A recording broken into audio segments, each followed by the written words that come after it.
Two. Hello, check. 2. Hello. Hello. How's it going? You notice anything different? You notice anything different about me?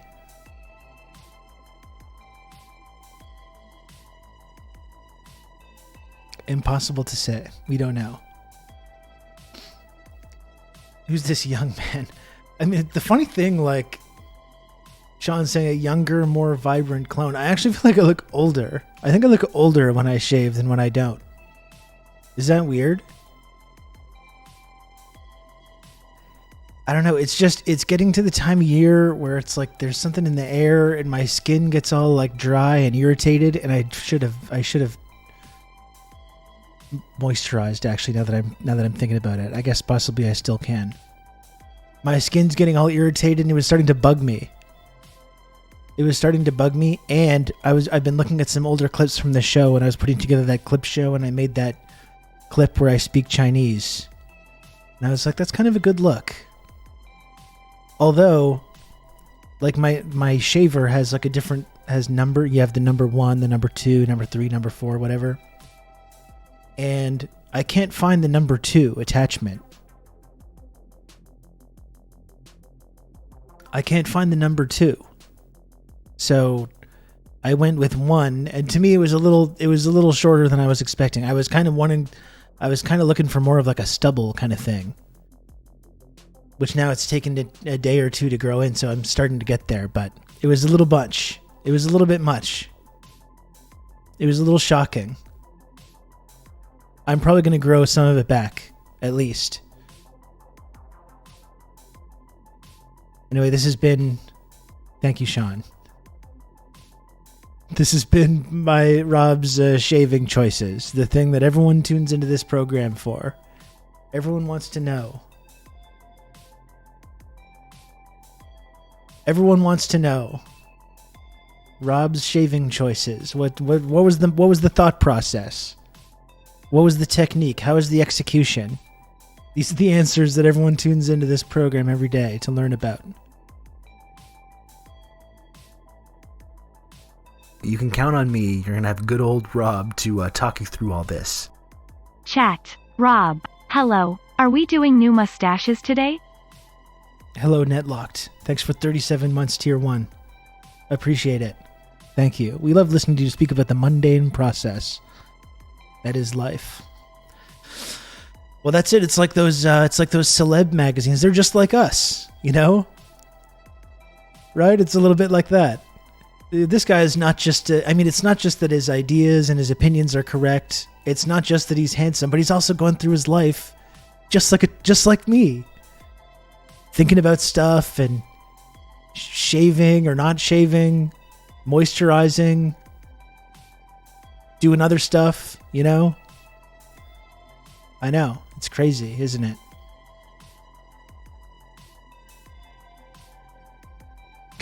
Hydrating. Thank you. Eating sandwiches. I do a lot of that. I might make one today as well. I haven't really had any lunch. Just say I ate a honey bun earlier. Lately at the dépanneur where I get my honey buns, they started having it's like the honey bun with like a frosting on it. It's like got a little layer of icing on it. That's very good. You have that with a coffee for breakfast. Wonderful. Wonderful. I also want to say thank you to Vlad the Victor, who resubbed over the weekend for 24 months. Vlad the Victor, I don't know if you're in the chat right now, but thank you for 24 months and enjoy the brand new shimmering golden sub badge.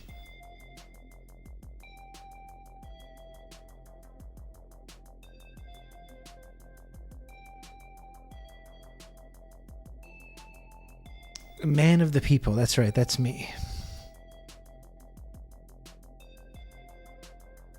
I haven't had a honey bun in a long time. Good memories. It's honestly a staple of my diet, as you can see from looking at me. It's a staple of my diet. It's a nice breakfast, you know? Watched Die Hard 3 last night. It's so fucking good. It is so fucking good. It is. I wouldn't put it on the level of the original, but it's damn close. It's damn close. I think it's one of those movies that I think you can tell was like written as something else and got retroactively turned into a Die Hard sequel. But it works, you know? It works.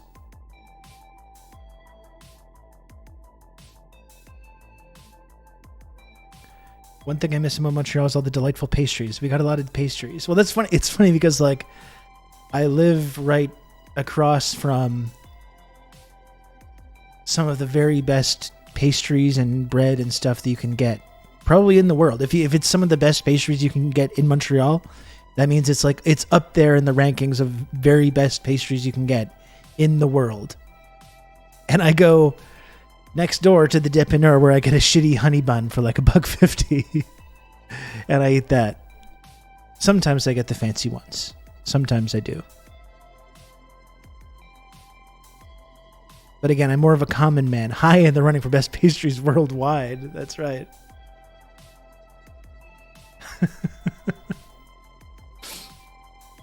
That's how you keep that round shape of yours. Exactly. I've been cultivating mass all this time, and then any month now, I'm going to get absolutely ripped. Any month now, I'm going to get absolutely fucking ripped.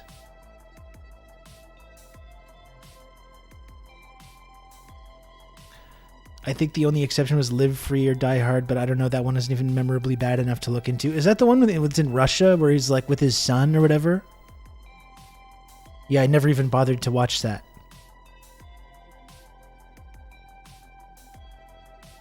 On a 3-decade bulk, I will have you know that there's been periods in my life where I wasn't bulking, okay?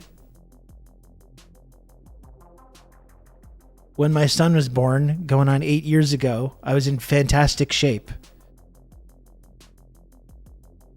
Live Free or Die Hard is the Justin Long one. Oh, it's bad. It's so bad.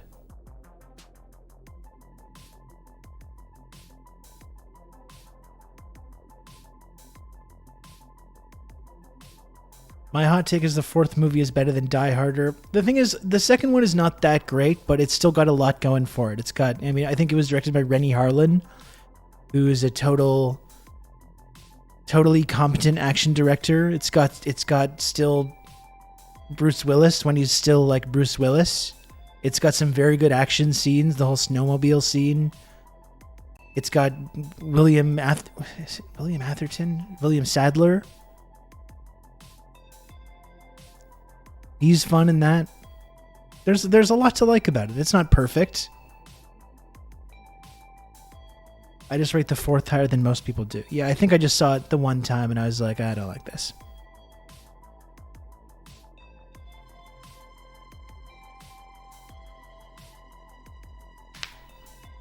And yeah, and then you get into the fifth one. That's the Russia one where he's with his son, and I haven't even bothered to watch that. Like, it's amazing to me how some of my most favorite franchises, that I thought about seeing new sequels of when I was obsessed with these movies as a film, the Terminator franchise, Die Hard, Alien. There's new movies out in all these series, and I just haven't even bothered to watch them.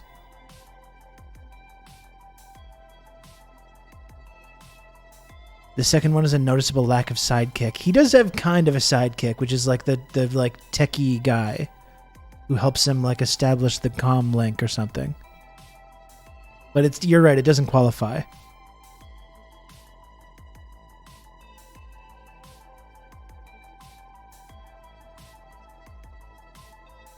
His CIA son.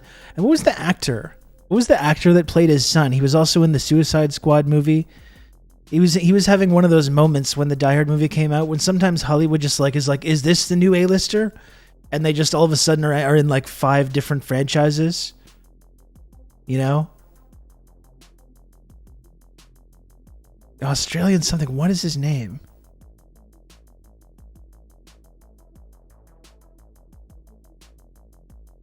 Sam Worthington was one of those guys. He was in Avatar and did a fine job in Avatar and Avatar: The Way of Water, but then he got put into like 5 other franchises right away, and it just never really took off.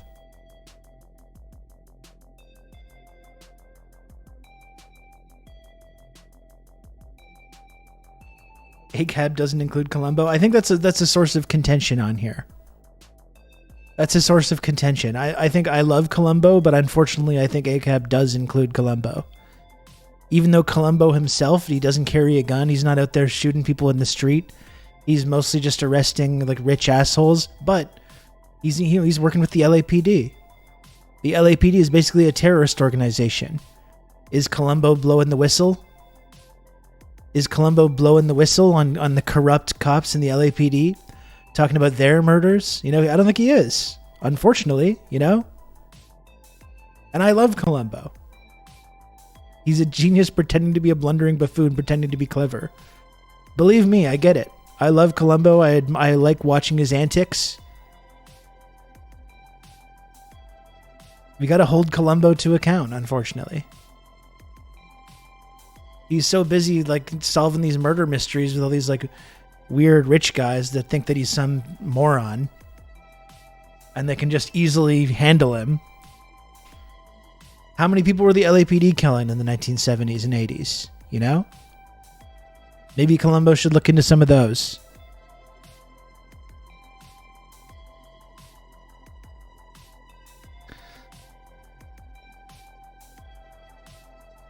I take no pleasure in reporting this, believe me. Love Columbo.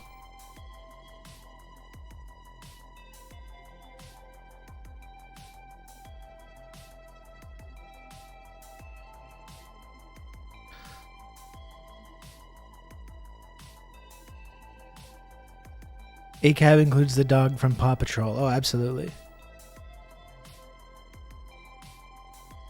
Early Columbo is so avant-garde. The music was incredible. It's just fantastic. I love all those old episodes. I've never really watched any of the newer ones, like the 90s one or anything. The first couple of seasons, though.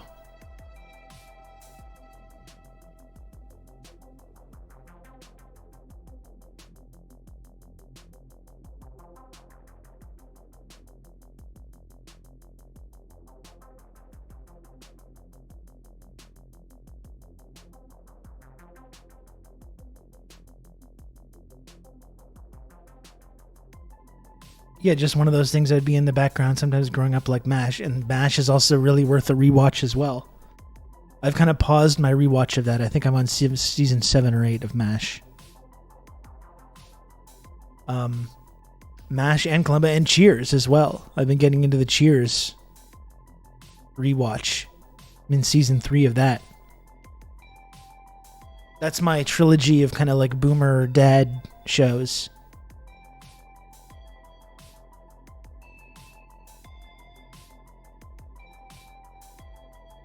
Hey Hildy, how's it going? I take a sick day that I see Rob doesn't have a mustache anymore. Now I'm really sick. I'm sorry, Weenus. I'm sorry, Weenus. Okay? It'll grow back. Alright, my skin was getting all irritated. It was bugging me.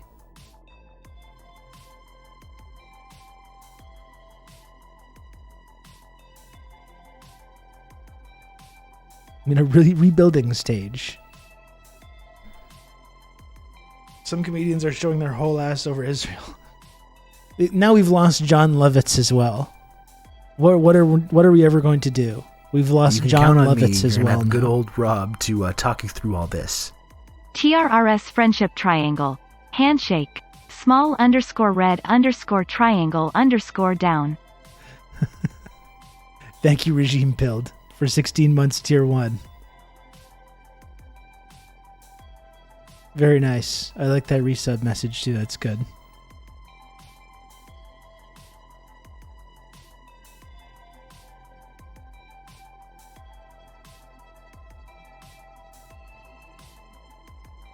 Did we really ever have him? That's a good question. I don't know. It's a very good question.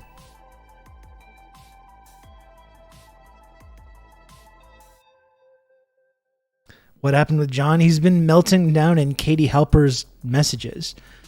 Mentions, I mean. He's been melting down and getting in quote tweet battles with Katie Halper that he continues losing decisively. It's really strange. Like, you see the fucking... Like, the way that people talk about either anti-Zionist Jews or about Muslims or Arabs that don't want to support Zionism, that don't want to support their enablers like Joe Biden. And it's weird. This switch flips in people's minds. And it's like all of a sudden I have full pass to like threaten these people with like rape, deportation. It's like everyone is that Stuart Seldowitz guy. Everyone, like, that's why that Stuart Seldowitz incident was so revealing, because this is what they're all these liberals are like.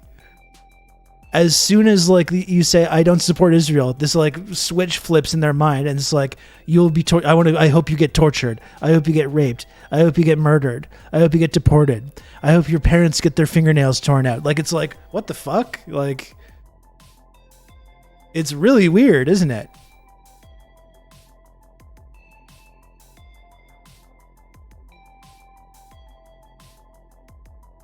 It's really like this whole mask slippage moment. It's really strange. I don't even know if I would call John Lovitz like a liberal. Like, I don't even know that. But it's not just like Stuart Seldowitz and John Lovitz. This seems to be like a widespread phenomenon.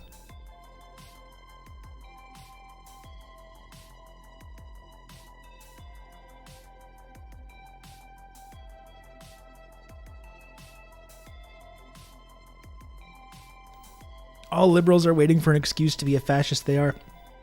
I mean, shit, it's like the whole thing about scratch a liberal and a fascist bleeds and all this stuff. Like, it's almost a cliche, but man, are we ever seeing that phenomenon like in full view? It's so psychotic, like Islamophobia and Orientalism that's been brewing since 9/11. And that's one thing I've talked about also, right? Where it's like, it seems like we maybe, it felt like we were moving away from the Islamophobia as the empire pivoted to new targets, pivoted towards Asia, trying to move beyond the Middle East and like maybe cultivate some more Arab allies as they're transitioning towards taking on China and Russia. And it's like, since October 7th, that Islamophobia switch just like flipped in people's minds, and all the things that they've been stopping themselves from saying for like months or years just immediately starts coming out. Yeah, moving past it only because it's convenient. I don't want to suggest that any of these people had changes of heart or anything like that. That's not something I believe, but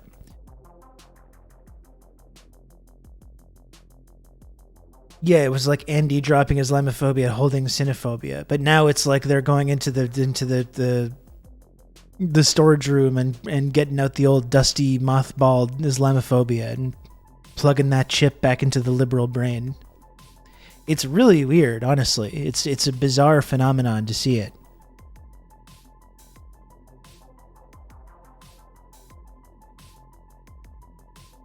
Just asking the world to be decent for just one day. Well, unfortunately, it's not going to happen, Hildy Beast. I'm sorry to say.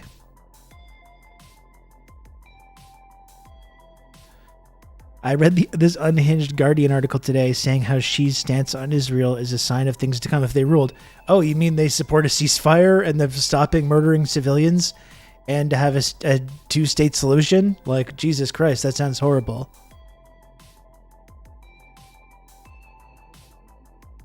Wow, what a terrible tragedy that would be.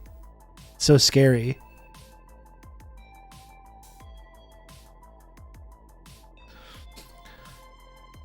Islamophobia was slowly replaced with Russophobia and Sinophobia to now being back to Islamophobia again. Yeah, I mean, that's the weird thing. And it's like, it's interesting because it's going along, it's coinciding with a sort of new diplomatic sort of tone coming from the U.S. State Department about China. And it's all of a sudden they're like, oh, let's have a meeting. All of a sudden the rhetoric has been toned down a little bit. It's really strange. Like, it really seems like they're like I talked about this with Justin Potter and John Elmer the other day. Like, it just seems like there's this realization that's set in here that it's like, we couldn't help Ukraine defeat Russia.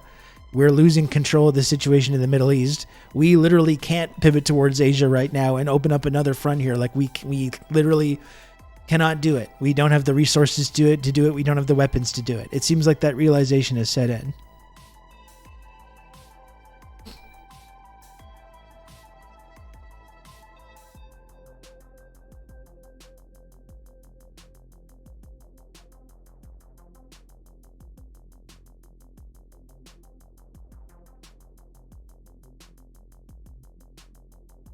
Let's check this out. Free Palestine from Hamas. Fucking get better material. Free Palestine, Hamas. Like, you know, I just, at least, like, I don't want to give these, like, really genocidal Zionists too much credit here, but at least they're honest. You know what I mean? Like, I don't like them or respect them, these genocidal Zionists that are like, yeah, it's good that we're bombing kids, but at least they're being honest about their feelings. You know, I think if that's the position you're going to have, you should just be able to, you should go and say that so people know. And there's no ambiguity. This whole like free Gaza from Hamas thing, it's like, just say you want to kill more Palestinians and that you don't care about little kids being blown up. Like, just say that. You know? It's like, again, I don't agree. I don't like it. I don't respect it. But I actually respect it more when someone's just honest about their feelings, rather than trying to wrap their genocidal inclinations in this kind of like veneer, you know? Like, fuck off. Just say it. Just say the words. Like people say to me, Ro, it seems like you don't think Israel has a right to exist. And it's like, no, I don't. Are you happy? How about that? No, I don't. Rob, it sounds like you want to help China, and you think it's good that China is becoming this new global economic and cultural superpower. And it's like, yeah, I do. Yes. That is correct. It sounds like you want the West to collapse. You want it to become destabilized. Yes. That's true. I agree. What are you, some kind of like socialist? Some kind of Marxist, communist? Yes. You know? Like, just say it. It feels good to just say it.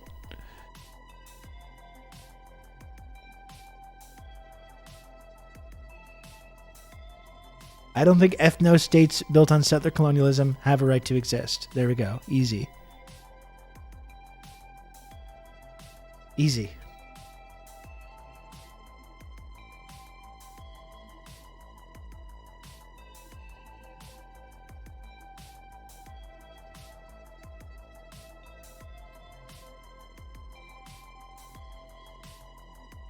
And I don't think that comment in the chat was sarcasm. And either way, if it was, if you're going to come in here and follow me and the first thing you say is some like shitty like Zionist comment, you're just going to get banned. So if you think that's a good time to just like come in hot, immediately following me and then just making some dumb joke, well, that's probably not going to go too well.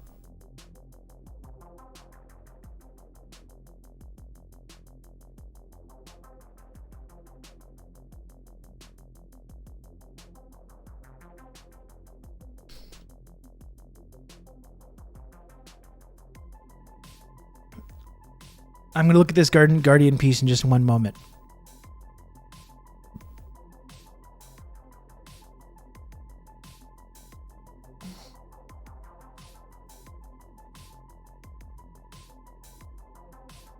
Like with Xinjiang, some even pretended to care about Muslims for a little bit. I mean, that's the ultimate hilarious thing.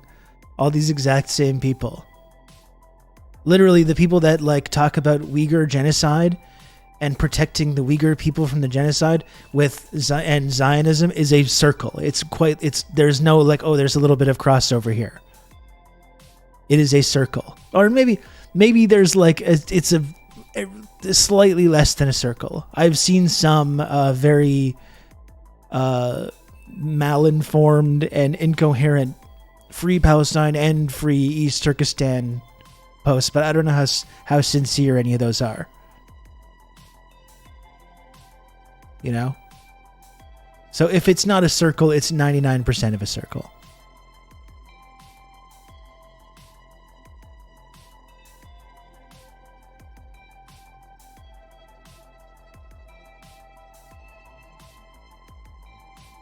I also incidentally don't think Jim Crow South had the right to exist, and it's good that it doesn't anymore. Extremely controversial. I don't think Nazi Germany had a right to exist.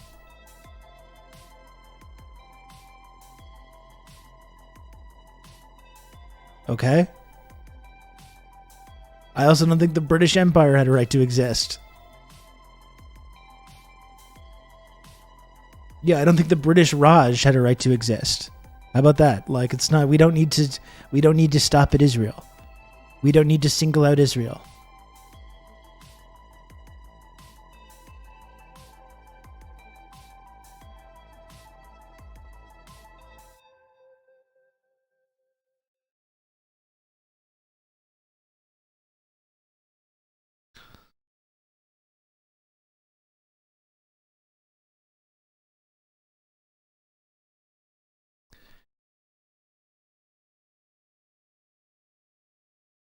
Without knowing anything about this guy, what's his name? Simon Tisdall. I'm sure this guy has some absolutely deranged opinions about Corbyn. If we were to look at Guardian articles by this guy, I'm sure he's talked a lot about the dangerous terrorism sympathizing and pogrom enthusiast Jeremy Corbyn.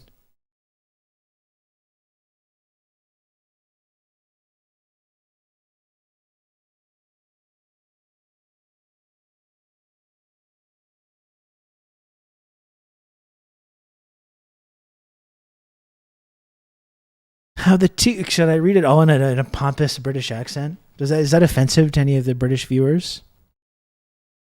How the two-faced Xi Jinping is exploiting war in Gaza to beget China's new world order.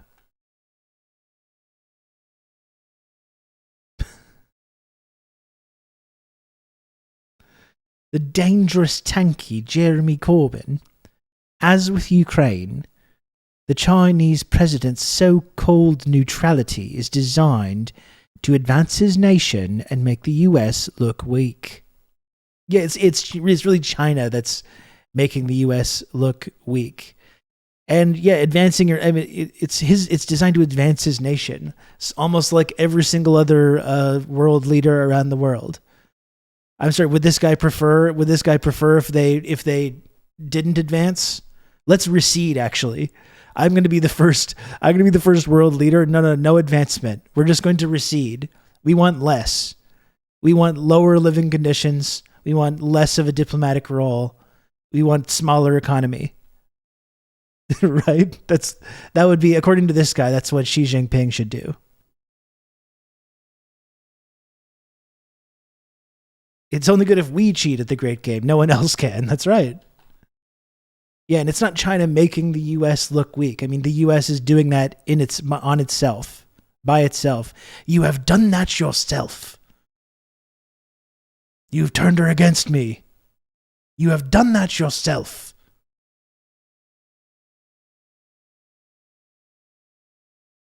You know, no one's holding a gun to the United States' head and forcing them to support a war primarily against children that has murdered thousands of people.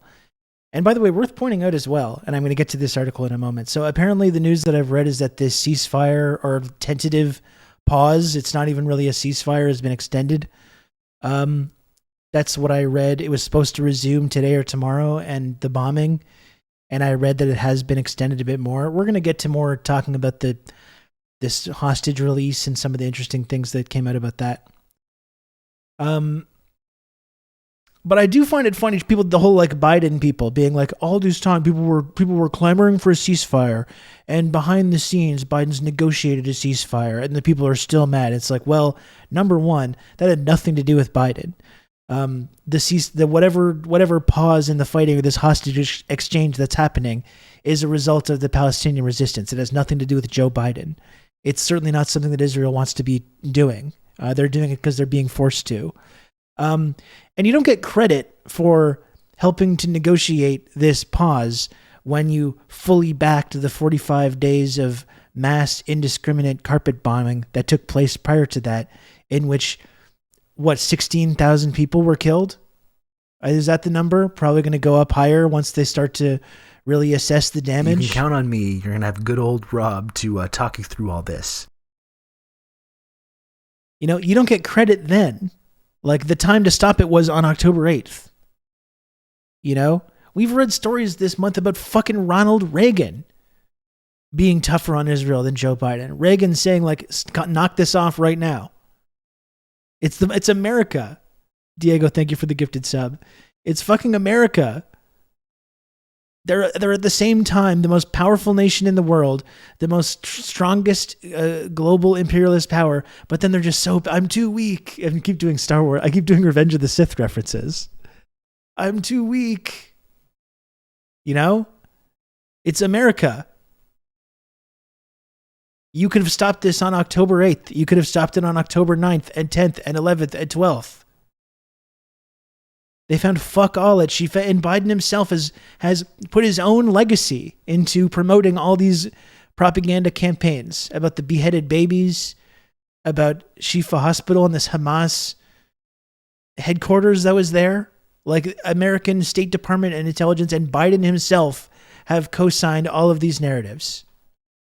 And people want to give Biden credit for a pause in the bombing when these hostages could be exchanged. Like, it's absolutely farcical.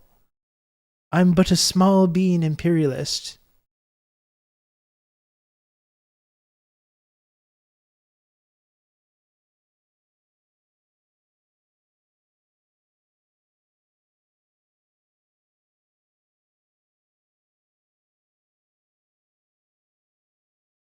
Did you see the Fox clip with the tiling? No, I don't think I did. But I mean, the whole thing as well, it's like it's been documented that Israel itself, when they were in control of Shifa Hospital, built tunnels, which are not in use, had been cemented over.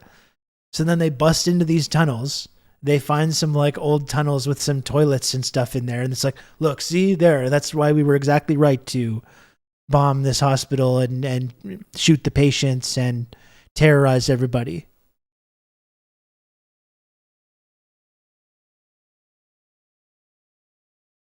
Fuck, Brandon, they were just desperate to save Black Friday sales. Yeah, and it's like for Thanksgiving. They don't want people on Thanksgiving dinner table talking about the mass murder of children that the United States government is paying for. The whole Black Friday thing is actually an interesting indicator of like as all the people are saying, like, the economy's great. I saw a lot of videos about Black Friday where it's like there's no like none of the big stampedes, so there's no commotion. People are just showing up to these big box stores and like there's like no one there. There's all these like signs out there, despite all the yeah, it is a confidence scam for sure. It's like, as much as they say, no, it's great, it's going really good. Look at the low unemployment. Look at this. Look at all these indicators. Look at this number. Look at this graph. But there's all these signs that all of that is complete illusion.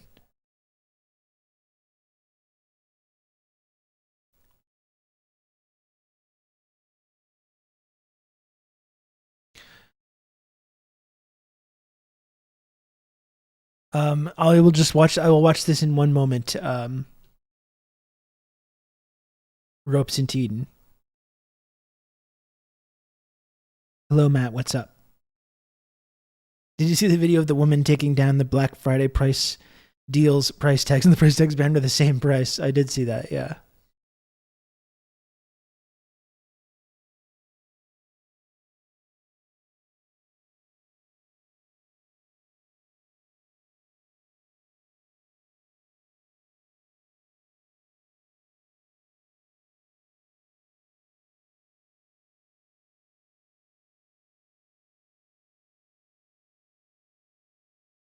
Okay, see you in a bit, Sean. Okay, let me just check out this article, this deranged article about China's nefarious plan.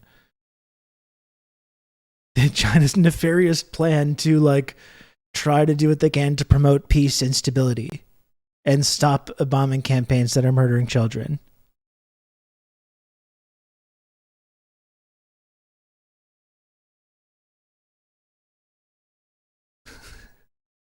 I don't know if I can read this whole thing.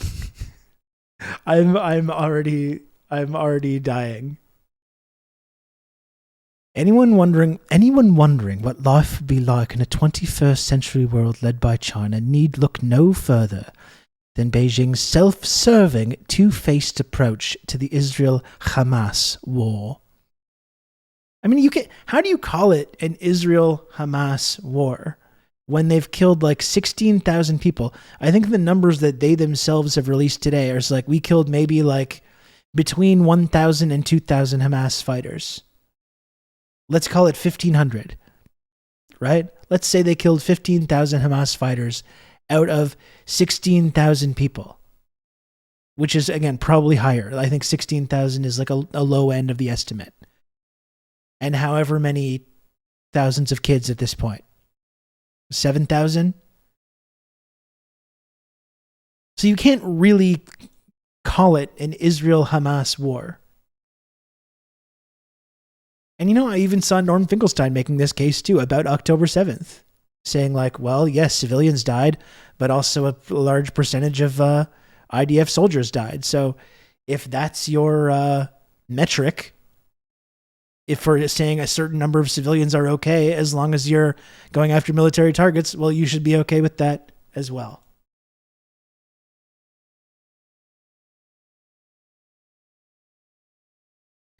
So you can't really call it an Israel-Hamas war when you've killed generously, you've killed 1,500 Hamas fighters out of, close to 20,000 people. Predominantly civilians. A huge percentage of them children.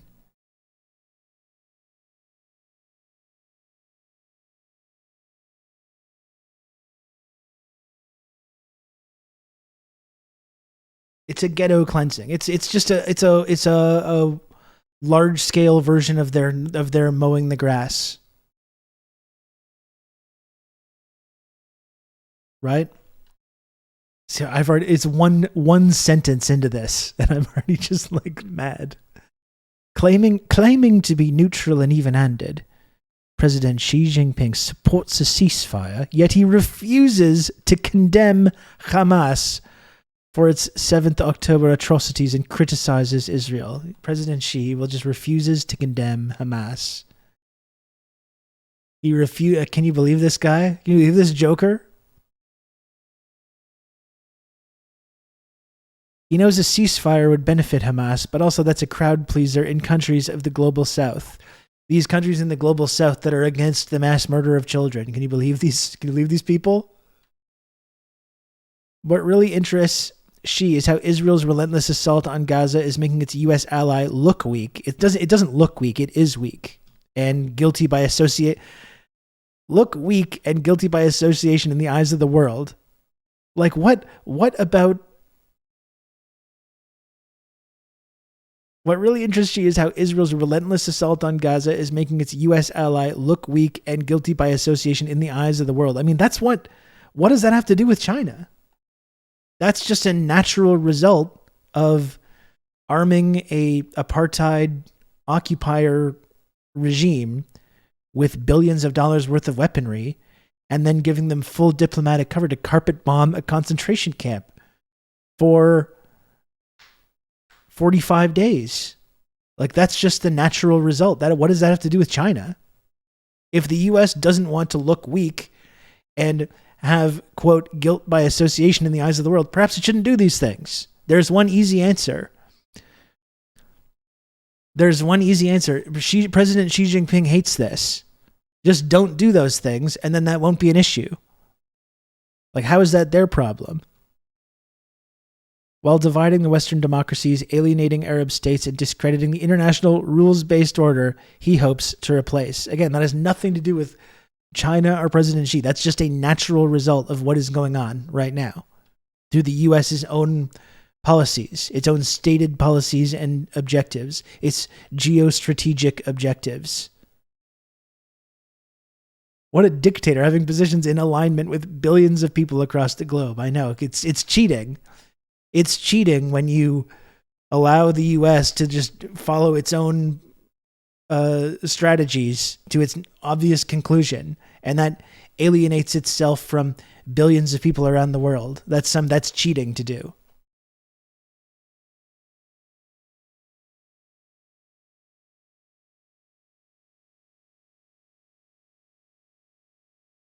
Xi's priority is not saving civilian lives. It's not a free Palestine, a secure Israel, or a lasting peace. I mean, source for this claim, they've been very clear about what their stance is. They want a ceasefire, a stop to the violence, and they've correctly recognized. Like, the statements that China has made has been very clear. And like we've said in the show, don't go nearly far enough, in my opinion. I mean, they're even talking about a two-state solution, which feels impossible at this time because of the decades of settlements that have been built. So, like, their position on this is in line with like what the international community has been saying for decades now about this.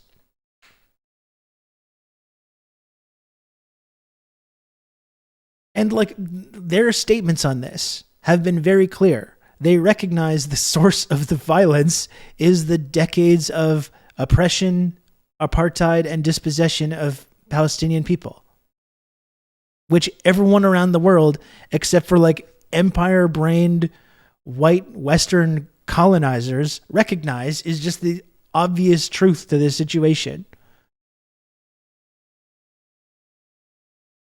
Yeah, that's what it comes down to. They don't care about civilians. They're pretending to care about civilians as a devious ploy. That's right. I mean, it was the exact same argument that was made against the USSR for decades as well. When the USSR would back revolutionary struggles in Korea correctly, in Vietnam correctly, in like Rhodesia, in Angola, around the world. Oh, they don't actually care about these like movements of oppressed and colonized people overthrowing their colonial overlords. They're only pretending to care about that to advance their own nefarious interests.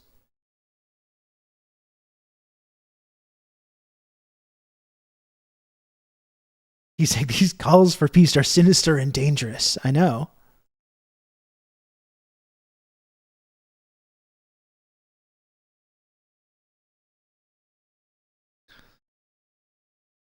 This is exactly the same as when the media has to admit the CPC is responding to popular pressure in their country. It's not democratic. They're just listening to their citizens as a way to hold on to power. That's right.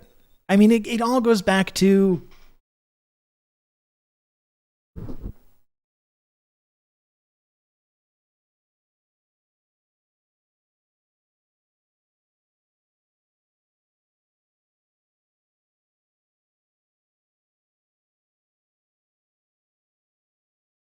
Hold on one second. It all goes back to...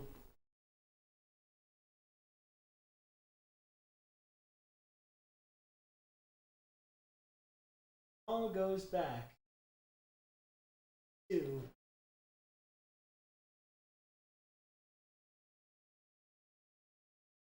Right? It's all the exact same. Like when you learn... That's why it's really important to read about the... media during the Cold War stuff, because it's all the exact same tactics. Oh, could you see the mullet better like that? Yeah, I guess you kind of can. It's not really visible normally, but it's all the exact same Cold War tactics, you know, that are all the examples of this are in this book in Inventing Reality by Michael Parenti. You know, the whole thing about the churches.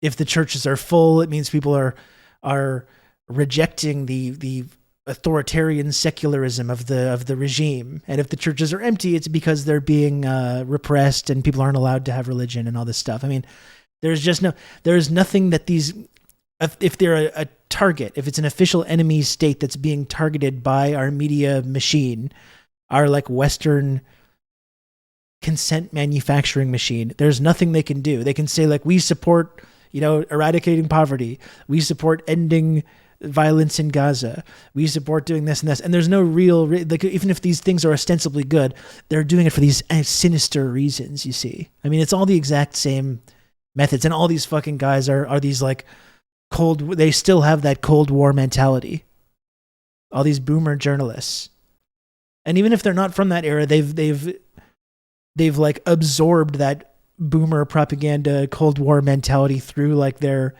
J school and through their connections and associations that they have to get their little Guardian articles.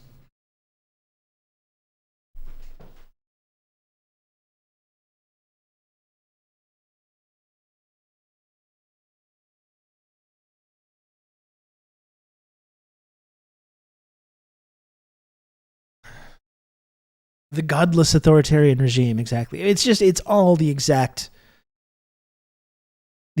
same mentality, the exact same propaganda techniques. Xi's priority is not saving civilian lives. It's not a free Palestine, a secure Israel, or a lasting peace. Even though, like I'm saying, they're saying, we would like a ceasefire. We think Palestine should have their own state, and that the source of this violence and this conflict is the decades of occupation and repression of Palestinian people, which is a totally non-controversial viewpoint shared by billions of people around the world. But they're saying, no, they don't actually have these priorities. They're just trying to advance their own global ascendancy. Xi's position on Gaza is identical to his stance on Ukraine, wrote China analyst Michael Schumann. I wonder what demonic think tank Michael works for. And what was their stance on Ukraine? Saying, we support a de-escalation to this violence. We support negotiation and diplomacy. We want to see this stop. We also recognize that there's been this like ongoing security threat for the last 10 years or longer that's led to this conflict breaking out. Once again, a totally non-controversial viewpoint, which most people around the world, billions of people around the world, outside our little like extremist Western bubble of all the predominantly white, formerly colonialist or currently colonialist countries, outside of that bubble, everyone agrees with these basic ideas, you know, that the Ukraine war, if you want to blame Putin for invading, was at the very least heavily contributed to by NATO and the actions of the United States government over the last couple of decades in Ukraine. Around the world, this is a widespread viewpoint. It's not controversial. So yeah, that was their stance as well.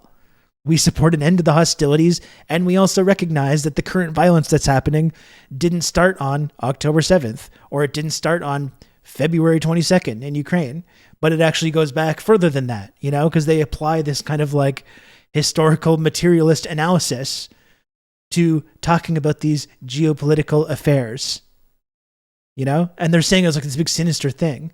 It's identical to their stance on Ukraine. Yeah, it's a totally non-controversial and widespread viewpoint that's based in correctly understanding the geopolitical dynamics that have been ongoing in both of these places for a very long time.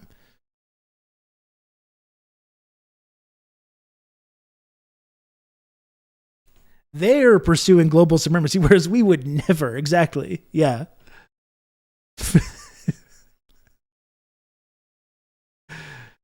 So yeah, they're saying that like it's an insult, but it's absolutely true. It is identical to his stance on Ukraine. There too, Beijing has asserted principled neutrality and even launched a peace mission, while at the same time deepening ties to Russia and its president Vladimir Putin. Beijing seeks to exploit both of these crises in order to undermine the US and promote its own global leadership.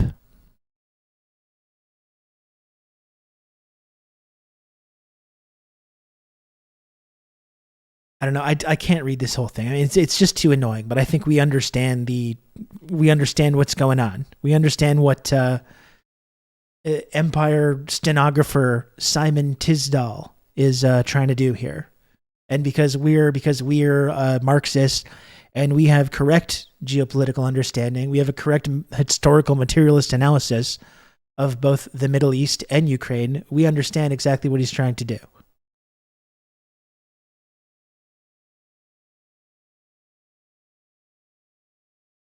They accuse countries with no history of colonialism with colonialism, and they deny the countries with long legacies of colonialism, such as Britain, such as the United States of America, and deny that they have any nefarious strategies at play. Deny that they have contributed, like the fucking British, maybe? Do you think they've contributed to the conflict in Palestine? Do you think maybe they had something to do with that? Yeah, I think they kind of did. Maybe we should take a look at that. You know, so they deny their own current colonialism or neocolonialism, and they also deny their own role in creating these exact conflicts.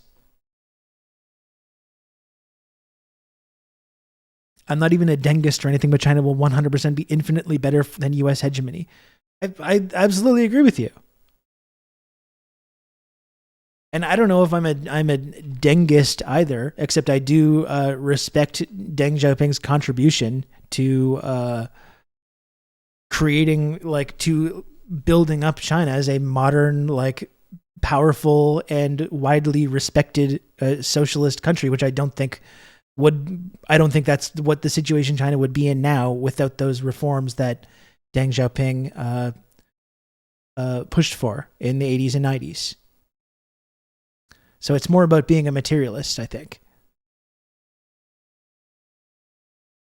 But have you considered China bad, owned by facts and logic? And I want to say, it depends on who. Like, if China does become a global hegemonic power, which they've said repeatedly they don't even want. They don't even want to be a hegemon. They just want to be able to make mutually beneficial agreements. And they think everyone around the world, every nation around the world, should be able to make mutually beneficial arrangements with one another. That doesn't need to be approved by the United States of America. Right? Like, that's what the last time we spoke with Vijay Prashad, that's what he was talking about a lot. It's just multilateralism. They want a world where countries are free to just do negotiations with each other and make deals with one another that are mutually beneficial without the US being like, we don't approve of this. We disagree. That's all. But even if they did, like, because of the US's own belligerence and Canada's belligerence as well, if they do become against the hegemonic power, I was going to say, like, it depends on who. Will they be better? I think so. If they were the global hegemon, would they be better than the US? I think so. Maybe it wouldn't be better for us, but also I think it probably would be better for us.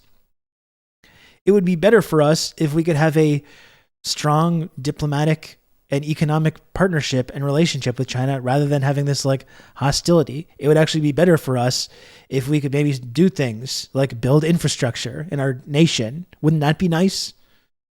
Wouldn't that be nice? Maybe if we could live in a world where we're free from the constant threat of, like, global conflict, which our leaders are constantly pushing us towards. Maybe we can work together on tackling climate change. Thank you, Ropes into Eden. Perhaps we could do that. Would that be so bad? Would it be so bad to do that? To have a strong diplomatic and cultural and economic relationship with this burgeoning superpower and work with them on tackling some of the many severe global challenges and crises that we're facing? Whoa, it's crazy. Oh my goodness. Oh my. Can he say that? Can he say that? Listen to this dangerous radical. Listen to this extremist go on like this. Like, this is what's so funny, because, like, this is my viewpoint basically when it comes to this subject and geopolitics. And in the society that I live in, no one is allowed to make this argument. It's framed as just being this radical, extremist, crazy thing to say. And it's when the words are coming out of my mouth, it's like, it seems pretty reasonable. I don't know. You know? It seems pretty reasonable. Why are we getting so up in arms about this?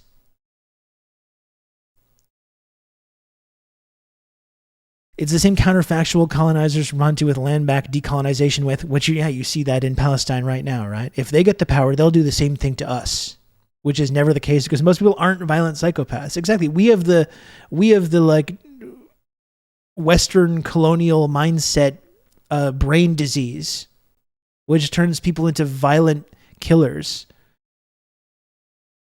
which turns men into bloodthirsty beasts, as Che Guevara said. And we assume everyone has that same brain disease. But no, it's actually just us. It's actually just us.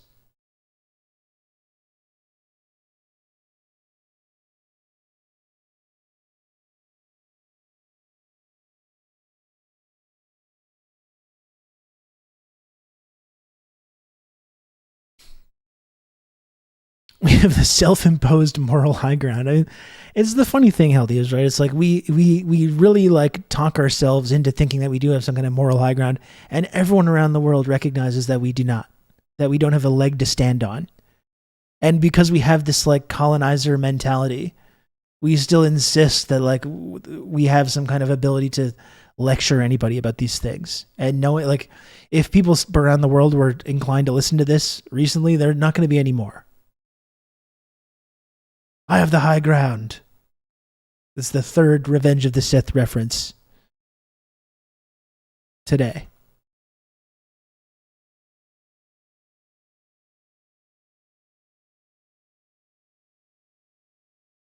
Here's the whoops.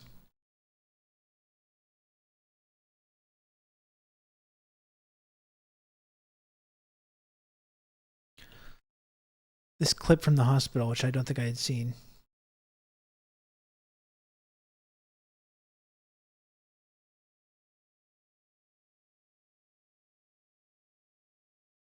I mean, is this part of the hospital? It is not a part of the hospital. Because it looks like, I mean, is this part of the hospital? It is not a part of the hospital. Because it looks like the tile from the hospital, you know what I mean? It looks like the same tile. I mean, is this part of the hospital? It is. But it's a really scary part of the hospital, though. It's the Hamas command center part of the hospital.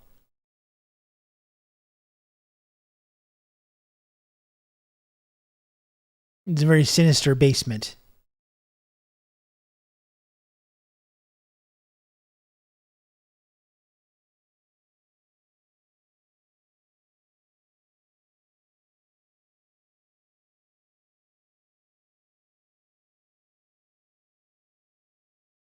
So let's see. I've got a number of other things to look at. Maybe it would be kind of nice to see what kind of a video thing there is to look at. What do I have in my bookmarks here?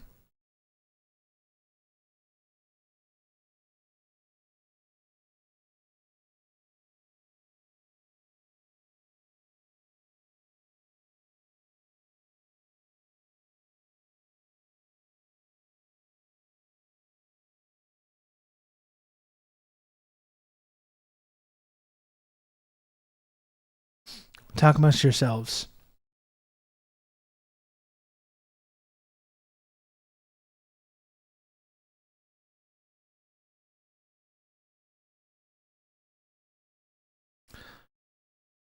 Let's see what we've got here. I have a couple things in my bookmarks to look at, but I would kind of like to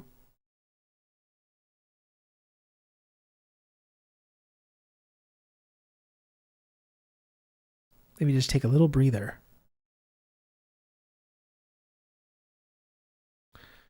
The Israeli hostages will be put under so much pressure to either say nothing or lie. I mean, it's got to be, is it raising alarm bells for anyone? And I know it's a rhetorical question. It's not really applying to you, chat, but like, is it raising alarm bells to anyone that Israel seems to be like almost like ambivalent or not happy about these hostages being released? Why aren't these Israeli hostages talking to the press? You would think, right? Given that, according to some Israelis, being kidnapped by Hamas is the worst possible thing that could happen, you would think then, in fact, there was that one father that was like, literally said, I'm glad my daughter was killed because being kidnapped by Hamas was a fate worse than death, and now she's released and she's fine. So you would think, though, if it was a fate worse than death, they would all be talking to the media about the horrible things that have happened to them and the horrible conditions that they've been in. Like, why aren't they talking? What is this, like, lockdown, or what is this, like, blackout we seem to be seeing about these released Israeli hostages? Again, you would think, from the perspective of the Israeli government, you would want them to be speaking to the media to talk about their harrowing experience and to talk about how horrible it was and to condemn Hamas and suggest that the bombing campaign of Gaza over the last 45 days was really good, right? So what's the problem exactly?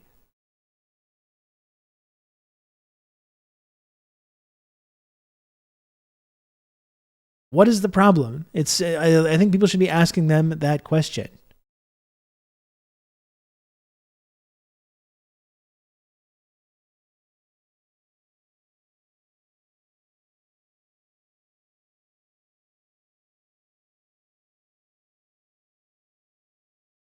דומה מאוד אגב לסיפור הרגל עד לעיירה הבסן באבסן, דומה מאוד אגב לסיפור של יוחקל ליפשיץ, באבסן הם ירדו לתוך מנהרה ארוכה של קילומטרים, חלקן עברו אותה על גבי אופנוע, שאיש חמאס מרכיב אותה על גבי אופנוע במנהרה, אחרות הלכו אותה ברגל, 4-5 קילומטר כנראה לאזור בית החולים של ח'אן יונס, שם רוב הזמן הם הוחזקו ביחד.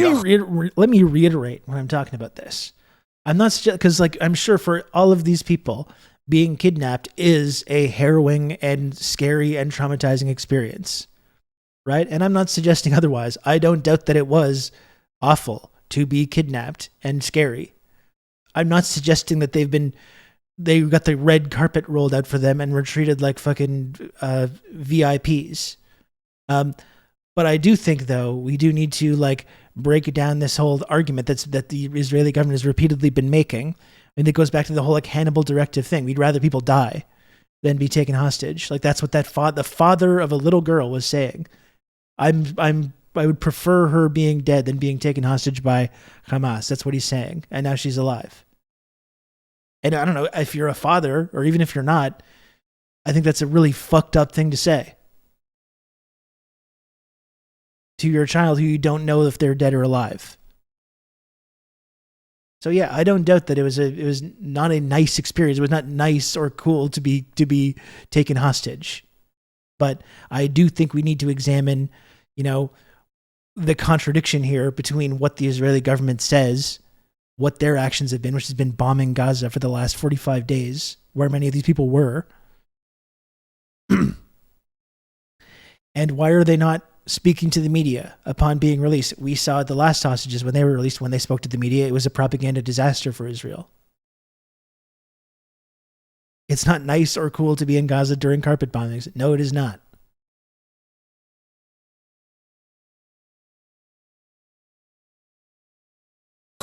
עכשיו, הם מספרות סיפור, לא התעללו בהם, לא הפעילו כלפיהם אלימות. אוכל היה במשורה, לא היה הרבה אוכל, הם אכלו מעט, גם רואים על הגוף שלהם שכולם איבדו משקל. תרופות, היה ניסיון של אנשי החמאס לתת להם, אבל לא באופן סדיר. זאת אומרת, יום כן היו תרופות, יום לא היו תרופות, היה ניסיון לספק להם את התרופות הקבועות שלהם, לא תמיד זה עבד, אבל הם מתארות סיטואציה שחלק ניכר מהשבי הם עברו ביחד. כשהם עושים אחד לשני הרצאות, וכל אחד מספר סיפורים, ועושים פעילויות. השהות הזאת ביחד כנראה נתנה להם עוד קצת חוסן לעמוד בתנאים האיומים האלה של חיים מתחת לקרקע בשבי ובחוסר ודאות. חלקן ידעו, שמעו ברדיו במנהרה על קרובי משפחה שלהם שנרצחו בשבת השחורה. חלקן לא ידעו וקיבלו את הבשורה אתמול בערב מבני המשפחה, שנאלצו לספר להם שחלק מהמשפחה נרצח בשבת הזאת, אבל רוב הקהילה הזאת עברה למקום אחד, ובסך הכל הם מתארות תנאים סבירים שהם קיבלו שם מבחינת אנשי החמאס, אוכל, תרופות, ולא יחס אלים או התעללות כזו או אחרת. הרבה פרטים מעניינים סיפרת כאן, בדקות האחרונות. דבר אחד שאני לוקחת איתי זה איך הקיבוצניקים האלה שמרו על הקהילה שלהם, הקיבוצניקית, עם הרצאות ועם פעילויות משותפות, וזה מן הסתם מה שעזר להם מאוד. אין לי ספק, זה החזיק אותם הרבה יותר חזקים כשהם היו ביחד, עם יכולת באמת לאינטראקציה, והרגישו את תחושת הקהילה גם בשבי. אבל אני חושב שרבים מאיתנו, בטח בתקשורת הישראלית, חייבים סליחה ליוכבד ליפשיץ, שסיפרה בדיוק את הדברים האלה, ונתקלה ביחס צונן בלשון המעטה, אמרו עליה פיגוע הסברתי, אמרו שהיא משקרת למען בעלה שנשאר עדיין בשבי, אמרו שחמאס עשה לה תעמולה ושטיפת מוח לפני שהיא הגיעה. כל מילה מה שהאישה הזאת אמרה היה אמת, כמו שמה שהאנשים הללו מספרים, היא ישבה איתם, זה בדיוק אותה חבורה, זה בדיוק אותם סיפורים. ואגב, אלה שחזרו אתמול, כבר הרימו היום טלפונים לבני משפחות אחרים, ואמרו להם, ראינו את בני המשפחה שלכם, הם בחיים, הם בסדר, יכלו להרגיע את המשפחות ולהגיד, יש עוד חיים, אנחנו ראינו אותם, הם חיים, הם בסדר. Yeah, interesting.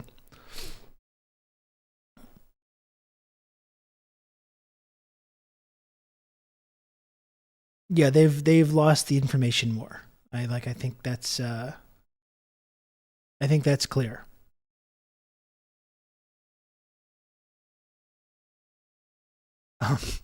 There is this as well. Elon Musk went over. Now he's really... Shit's getting really serious. So they just like they're showing Elon Musk all the atrocity images, and it's like so they have this like baby carriage. They're showing Elon, and he's doing his looking into this face with his comically tiny flak vest, and there's just a bunch of like bullet casings. There's a bunch of bullet casings in a baby carriage. It's like, have those been in there all that time? Really? It kind of seems like they just like took some bullet casing and just threw them in there and be like, hey, look at this. Look at how scary this is. Concerning. Looking into this, exactly.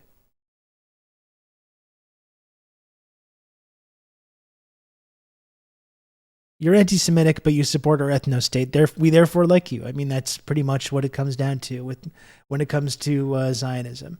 That's what it's about.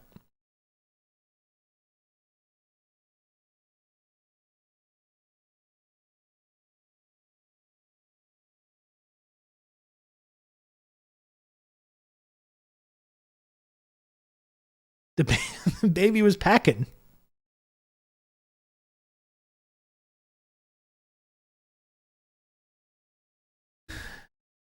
And here's what Elon said according to this Mossad commentary Twitter. After his visit to the Gaza Strip and watching the horror film, it was definitely an emotionally difficult day, seeing the places where people were murdered, but also watching a video where the killers are jubilant. Celebrating the murder of innocents is a very disturbing act. Which, like, again, I pointed out, well, like, hold on, let me continue, and we'll get to that. We need to do everything possible to stop the hatred. I spoke with Prime Minister Netanyahu, and I think there are things that need to happen in Gaza. First thing, there is no choice but to kill those who insist on murdering civilians. Good old Rob to talk you through all this. Nace 0 converted from Prime sub to a Tier 1 sub. Thank you, Nace. I appreciate that so much. Thank you for that.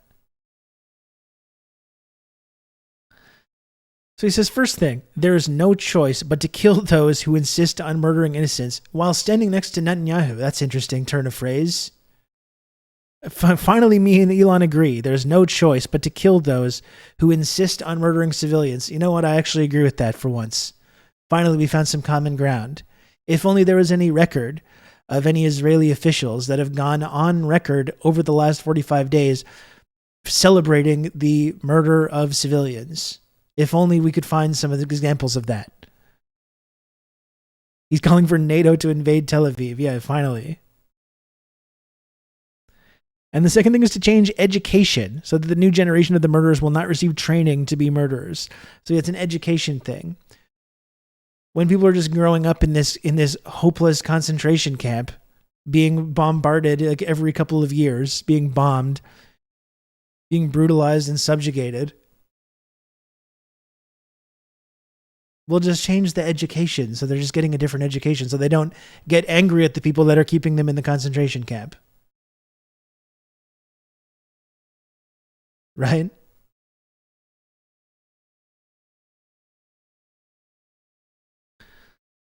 There's no choice but to kill those who insist on murdering civilians. Yeah, well, on that we agree. And that's it. Celebrating the murder of innocents is a very disturbing act. And as I linked, like, this is common.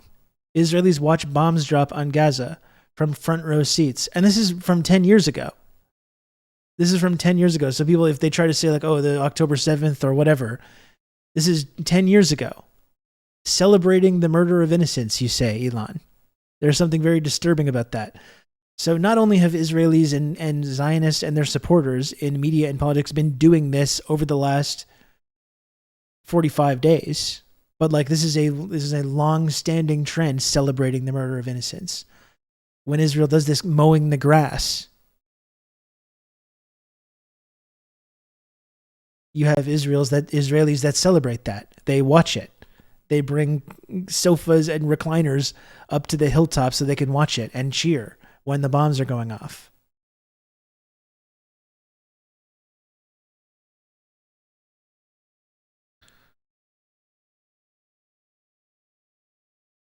There it is. He wants to double down on the programming. Yeah.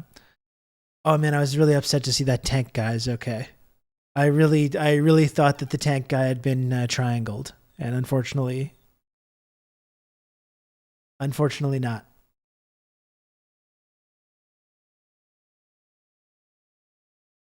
It legitimately ruined my day.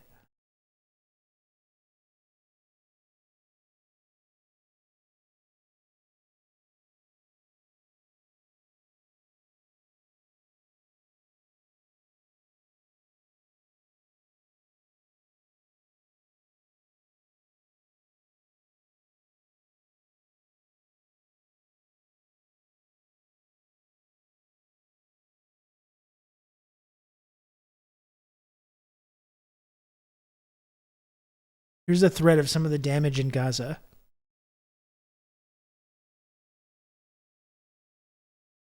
More footage emerges from Gaza. Amid the temporary truce, showcasing Israel has been methodically wiping out as much of the besieged enclave as possible. There's a reason the Biden men were worried people would demand a ceasefire when they get to see these clips. And again, is this the Israeli-Hamas war? Like, look at the scale of destruction is unimaginable. It is unimaginable.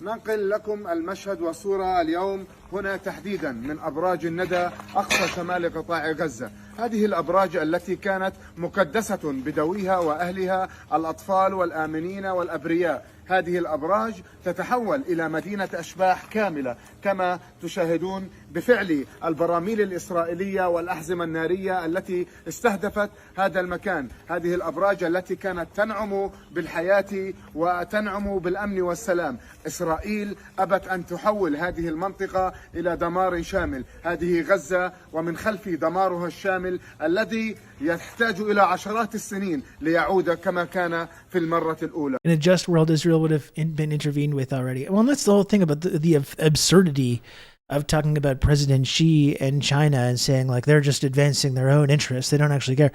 Like, I wish they had done way more. You know, I really do. As one of Twitch's foremost China enjoyers and China respecters, I don't think they did nearly enough. And they've been better than any other major global power. Like I said, they've been calling for a ceasefire.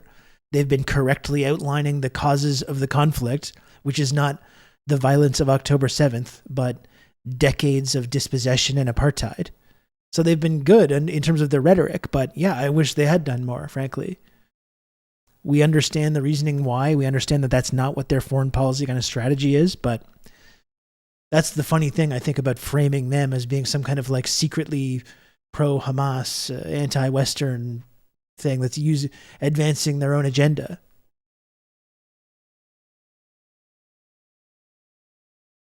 The scale of destruction, though, is just absolutely insane.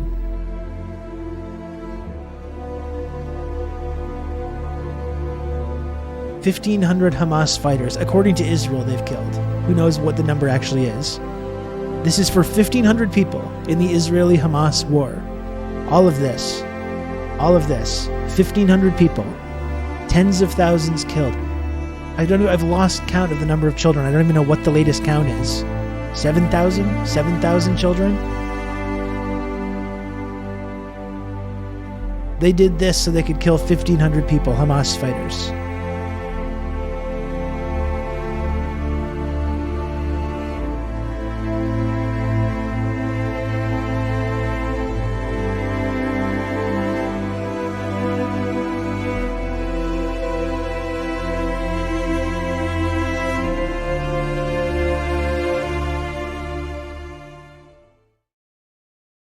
It is insane. It is insanity. This whole thing has been one of the most depraved things I have ever seen in my life. Like,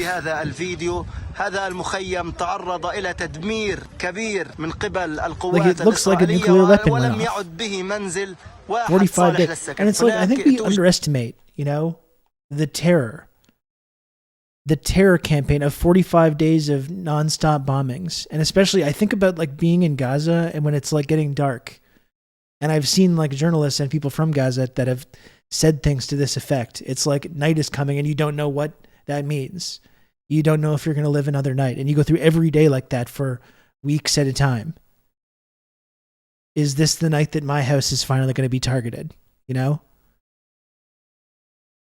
Is this the night that I'm going to lose my kid? Is this the night that I'm going to lose my father or my mother? You know? For 45 fucking days. And look at this destruction.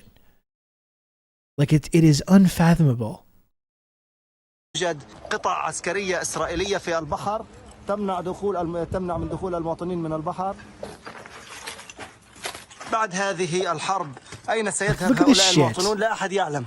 And like, look at this. And remember, the 1,500 Hamas fighters, that's according to Israel.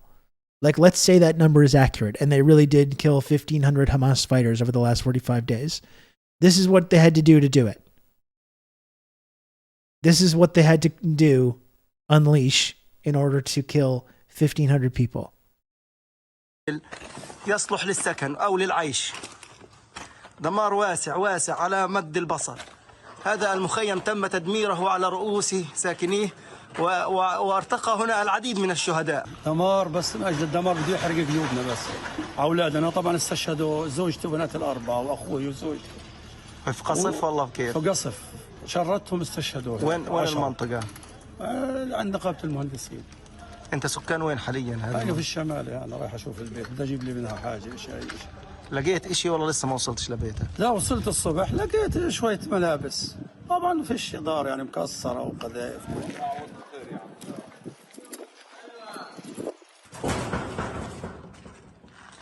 هذا الدمار غير مسبوق لم يشاهده أحد من أهالي هذا المخيم أو قطاع غزة من قبل.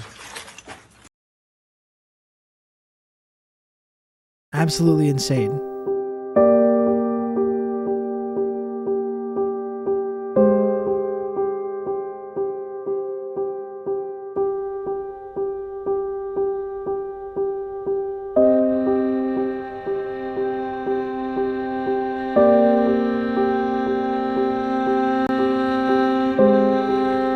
Most of those 1,500 are just teenagers in tracksuits. For sure. And you know they're absolutely using the exact same strategy that the U.S. used during the height of the war on terror as well, where it's just any military-aged male. Like if you're a male and you look 18 and you're anywhere near where any activity is going on, you just get qualified retroactively, posthumously as a terrorist. So probably with our understanding that the 1,500 number that they've come up with would be the majority, would be those, like using those counting methods to determine.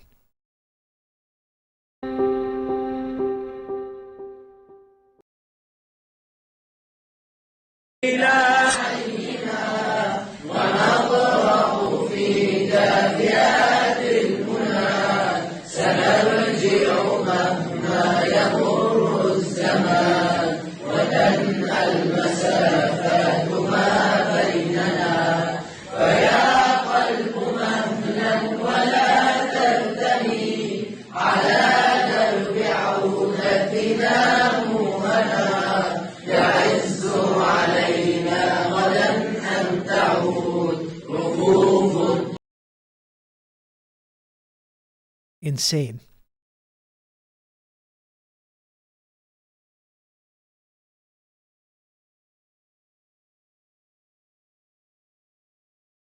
You can count on me. You're going to have good old Rob to talk you through all this. Thanks as always for your coverage, Rob. Hey, Doc, thanks so much for 25 months tier 2. I appreciate it.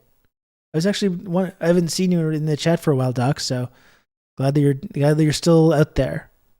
Hope you're doing okay. Thank you for that. Let's see what's going on. When they are handed over to the Red Cross in Gaza or at Rafah, and the time when they actually arrive in Israel.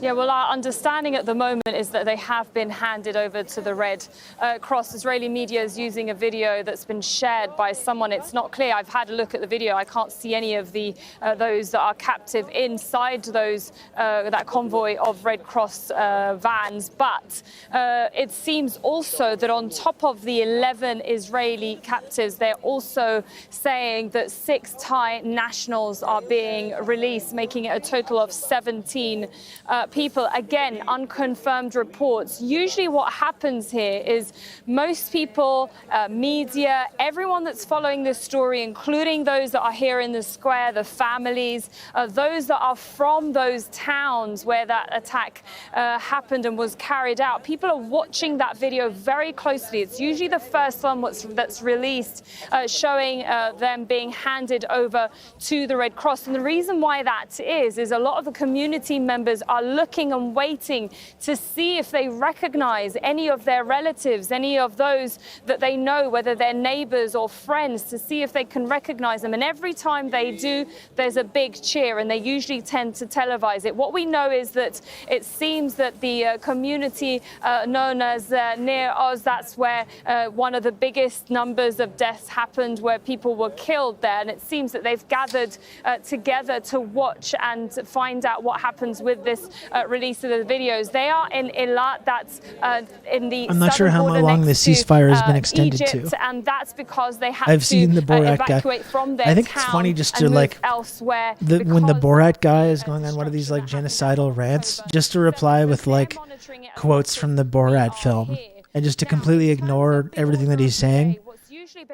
I think if more people did that, I think that's been my strategy with that guy. To the Rafah border crossing with Egypt, we're told that they're on their way there now, and once they then move across into Egyptian territory, then usually Egyptian television covers those with live pictures from just there. repeat my wife They then are every met time the with an guy starts Israeli going off on special this big force tangent. unit, and then after that they are taken across into Israeli territory. The situation was very different yesterday, with one of them, with the majority rather of them being taken straight from central Gaza across from a different border crossing.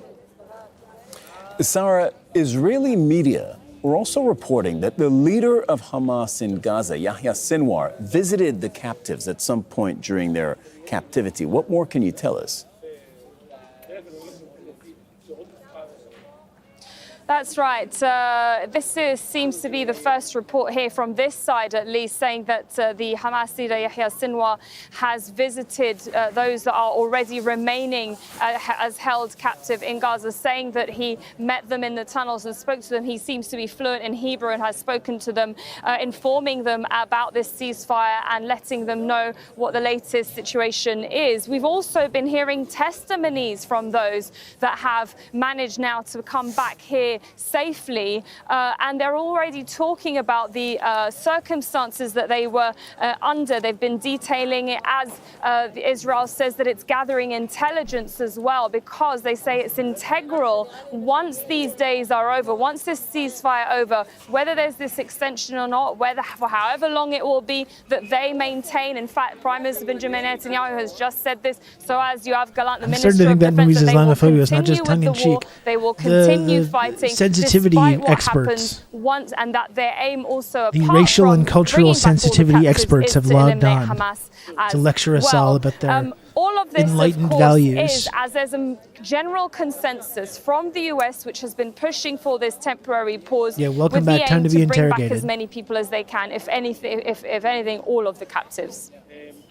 Sarah Khairat reporting from Tel Aviv. Thank you very much. Nida Ibrahim is in Ramallah in the occupied West Bank. Nida, I understand that you are with the relative. I'm looking at your screen. I'm not sure if it's the mother, perhaps, of a Palestinian who is going to be released today from Israeli jails.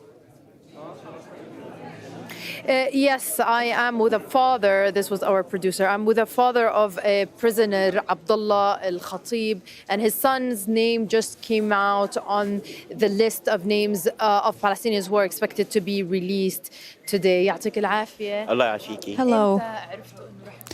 So you knew that your son will be released. Tell me how it was. Did you see the fucked up BBC translation propaganda thing was going on too? And look at that when after. they arrested my son a few time ago, they told me, you will never see your son before 2 years. I told him that, where would you take him?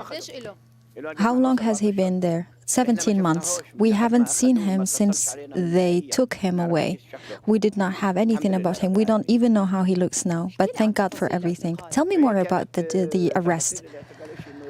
Well, it was horrific. They entered our house around 3 a.m.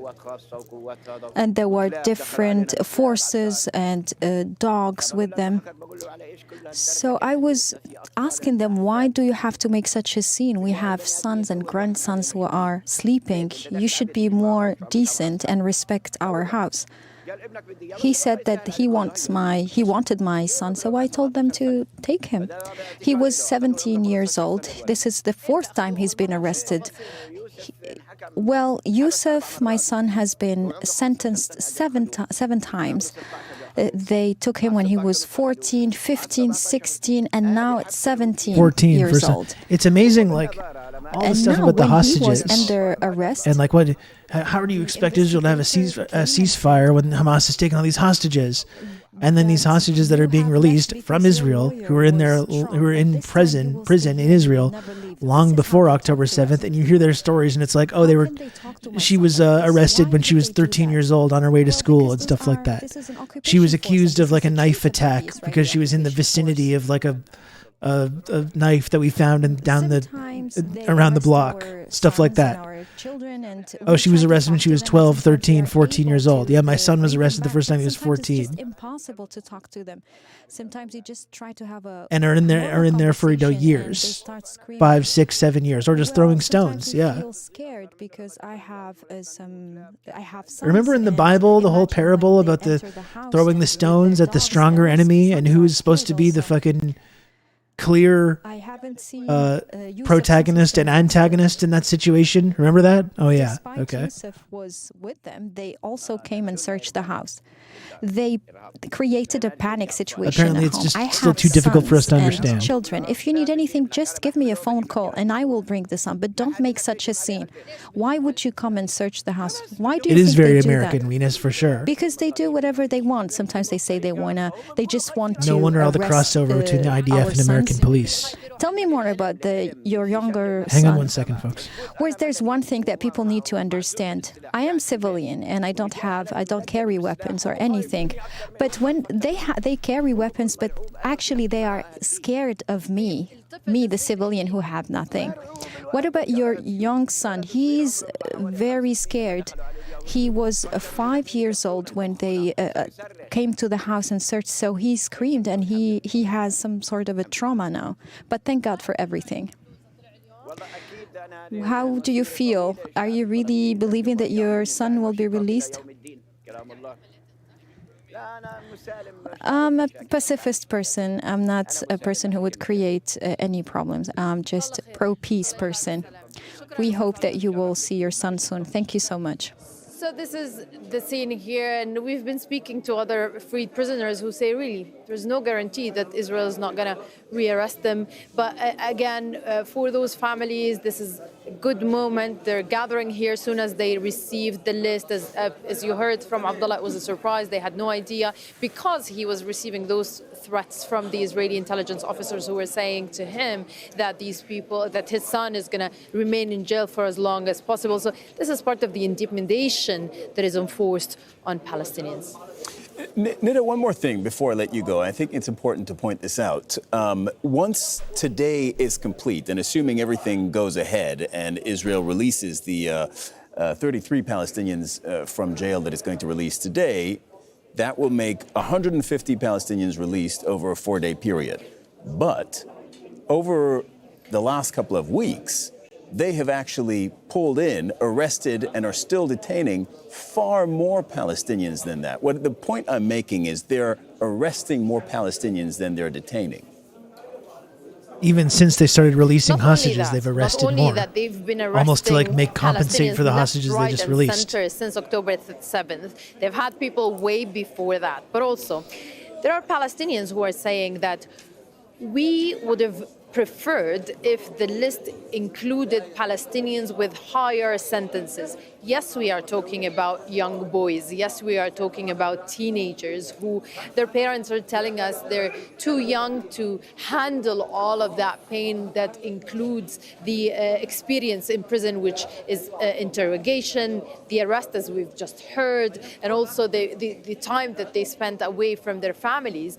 But also Palestinians were saying that there are people who would have no other chance of being released if it's not in a prisoner swap deal. There's also the risk of them being rearrested again. There's no guarantee whatsoever that they're not going to make it back to prison again. We've also heard from a freed prisoner from Bethlehem who says that someone has filed, a Knesset member has filed a complaint against her in the Israeli police, with the Israeli police, saying that she was supporting terror and she should be arrested again. Also, when we talk about the swap deal that took place in 2011 and 2012 that saw the release of the Israeli captive soldier Gilad Shalit in exchange for more than 1,000 Palestinian prisoners. We've seen some of those people be rearrested. We've seen people of them being deported as part of the deal, but also we've seen people who've left the country altogether because they believe that their fate was going to be to go in and out of prison every day. And indeed, we have another prisoner. His name is Nael al-Barghouthi. He was released in that Shalit deal, and then he had been rearrested again and again, and his wife now is launching a campaign saying he's one of the oldest Palestinian prisoners, if not the oldest prisoner in the world in terms of how many months and years, really, not months, decades, he spent in prison. Nida Ibrahim reporting from the occupied West Bank. We're still looking at this split screen. Center screen right here is the live picture from Ofer prison in the occupied West Bank. Now, we have seen the truck go inside that we believe, that we have reason to believe, was carrying the Palestinian prisoners who will be released. It shouldn't be too much longer now. And of course, they are released once Israel is satisfied that the captives held by Hamas have been released. The reporting on that at this hour, it's 19 GMT, it's just past 9 o'clock local time, and you're seeing the live shot of the Rafah border crossing. So the reporting on the captives from Gaza is that they have been handed over by Hamas to the ICRC, which means that they're now somewhere along that process of going through the Rafah border crossing into Egypt, and then they will be flown. It's been by helicopter so far, flown into Israel. But to the best of our knowledge, we cannot yet confirm that the captives are, at this hour, back in Israel. Now, U.S. President Joe Biden has welcomed the extension of the ceasefire. Let's speak to our White House correspondent, Kimberly Halkett. Kimberly, the U.S. has been involved, along with Qatar and Egypt, in mediating this. So this will be viewed in the U.S. as a win for their behind-the-scenes diplomacy.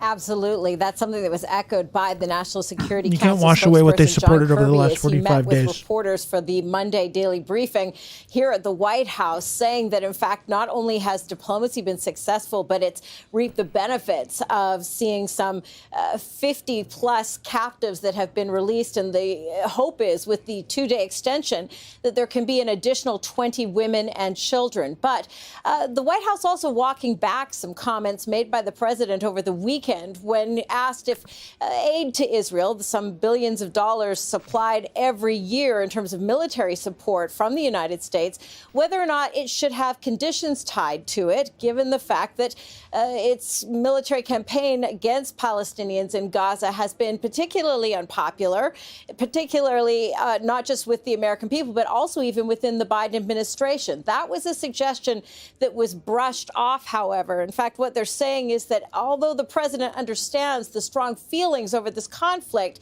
he believes that the approach the U.S. is taking in supporting Israel right now is the right one. And had there been conditions tied, in fact, that could have impeded the captives' release. Take a listen to what John Kirby had to say. The approach that we're taking with this Israel, fucking guy, and quite frankly with our partners in the region, is working. It's getting aid into people that need it. It's getting a pause in the fighting. It's getting hostages out. It's getting Americans out.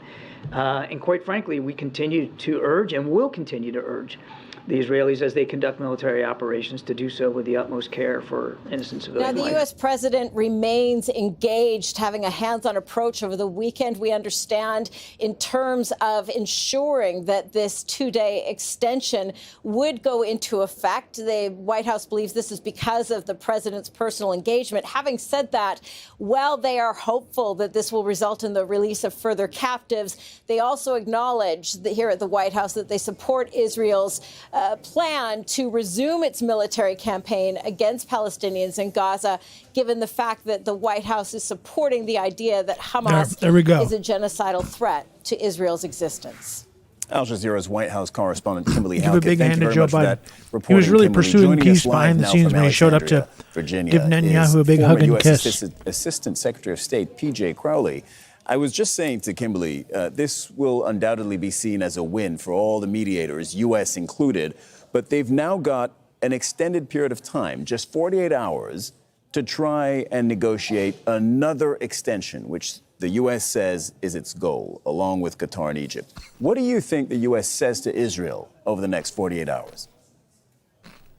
Well, first of all, I'm not sure this is a win. It's a pause, but we don't know, for how long. It has been productive on both sides, and I think the president will continue to encourage the Israeli government as long as this is seen as fruitful, and I do think it's fruitful on all sides. Hostages being released, prisoners being released, a pause in the action to allow aid to continue. But this is going to be calculations made on a day-by-day basis.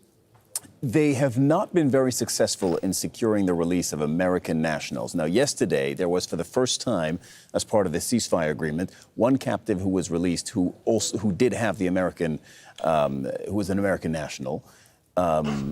They believe, according to John Kirby, the U.S. National Security Advisor, that there are between 8 and 9 U.S. nationals left in Gaza.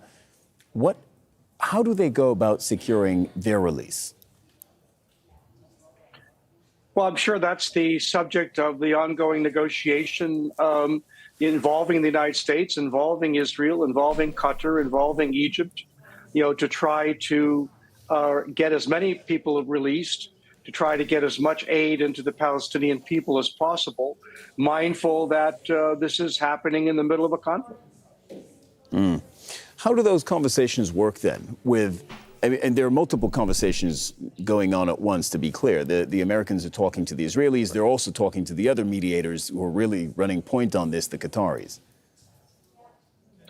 Well, I think as John Kirby said at the White House today, part of this pause, allows better planning to be done so that assuming the conflict will restart at some point in time, it can be better directed at Hamas and using this time so that civilians we're going to start the surgical strikes. Are isolated from the actual fighting. Once the bombing resumes, we're going to be doing those surgical strikes from now on. Pause, but no doubt, Jack. As long as the Israeli objective is to eliminate Hamas as a governing entity, this war will resume at some point. Should that be the assumption that the conflict is going to resume, the high-intensity bombardment of Gaza? Well, from an Israeli standpoint, you have we just looked at all the devastation that we saw into Gaza territory for 1,500 fighters that they claim are Hamas fighters. At some point, either you use that army. And they've repeatedly specified that every civilian is Hamas. Every journalist. You're going to have good old Rob to talk you through all this. But 3 months of cult. I mean friendship. Keep happy. Conflict. It will happen at some point. Thank you, Joe 110. P.J. Crowley, Thanks former for U.S. Tier 1. Assistant I Secretary appreciate of it. State. Thank you for joining us on the program. Always a pleasure. Let's go to Tariq Abu-Azum in Khan Yunis. Tariq, Gaza will get really a think we're reprieve morons. from Yeah, the fighting to go back to as well that comment days. of like, how are Palestinians reacting to that? Of course, they've got to continue bombing Hamas because they pose a genocidal threat. To go like that's what John Kirby was saying last week, right? Throwing around this word, the genocide word. Well, they're killing tens of thousands of people. Like the real genocide people are Hamas, right? Because they have these genocidal intentions. relentless bombardment by the occupation forces. To say, like, let's not pay attention to the tens of thousands of corpses that we've created over the last 45 days. As ceasefire took place on the ground, they started to look for gathering their much-needed supplies, including food, water, and having access also to all kinds of fuel and gas that had been allowed for the first time to enter the Gaza Strip within the 4-day truce that had been the West is absolutely shameless, I agree, and alongside with the US and Egyptian authorities. What is also important for Palestinians also during those days of extension of the truce between Hamas and Israel is that they are going also to have some more time in order to retrieve the dead bodies of Palestinians who are still under the rubble, and also to take and to gain everything that had left beyond the destruction of the Israeli forces for the houses in separate parts, I mean generally in the north and in central areas of Gaza City. Now, clearly these days considered to be very important for Palestinians as more humanitarian aids are expected to flow within those 2 days of extensions that will help Palestinians to cope with the aggravating humanitarian crisis on the ground. Tariq Abu Azoum reporting live from Khan Yunis inside the Gaza Strip. Thank you very much, Tariq. Let me turn to Noordin Miladi now, Professor of Media and Communication at Qatar University. You're joining us in the studio. Thank you very much for your time this evening. Thank you for having me. The key word going into this ceasefire agreement, when you listen to the main mediator of Qatar, was momentum. They're saying, we hope these 4 days will help us build momentum to get to an extension of the ceasefire, another extension, etc., to maybe at some point get a permanent stop in this fighting. Where that just means a return to the everyday violence of the status quo. Well, I think we made very good progress, in my opinion. And I'm here, I'm giving a message of hope, as opposed to the message of despair or like calling if that's for supposed war to be the end game, just possibly like a permanent or semi-permanent truce.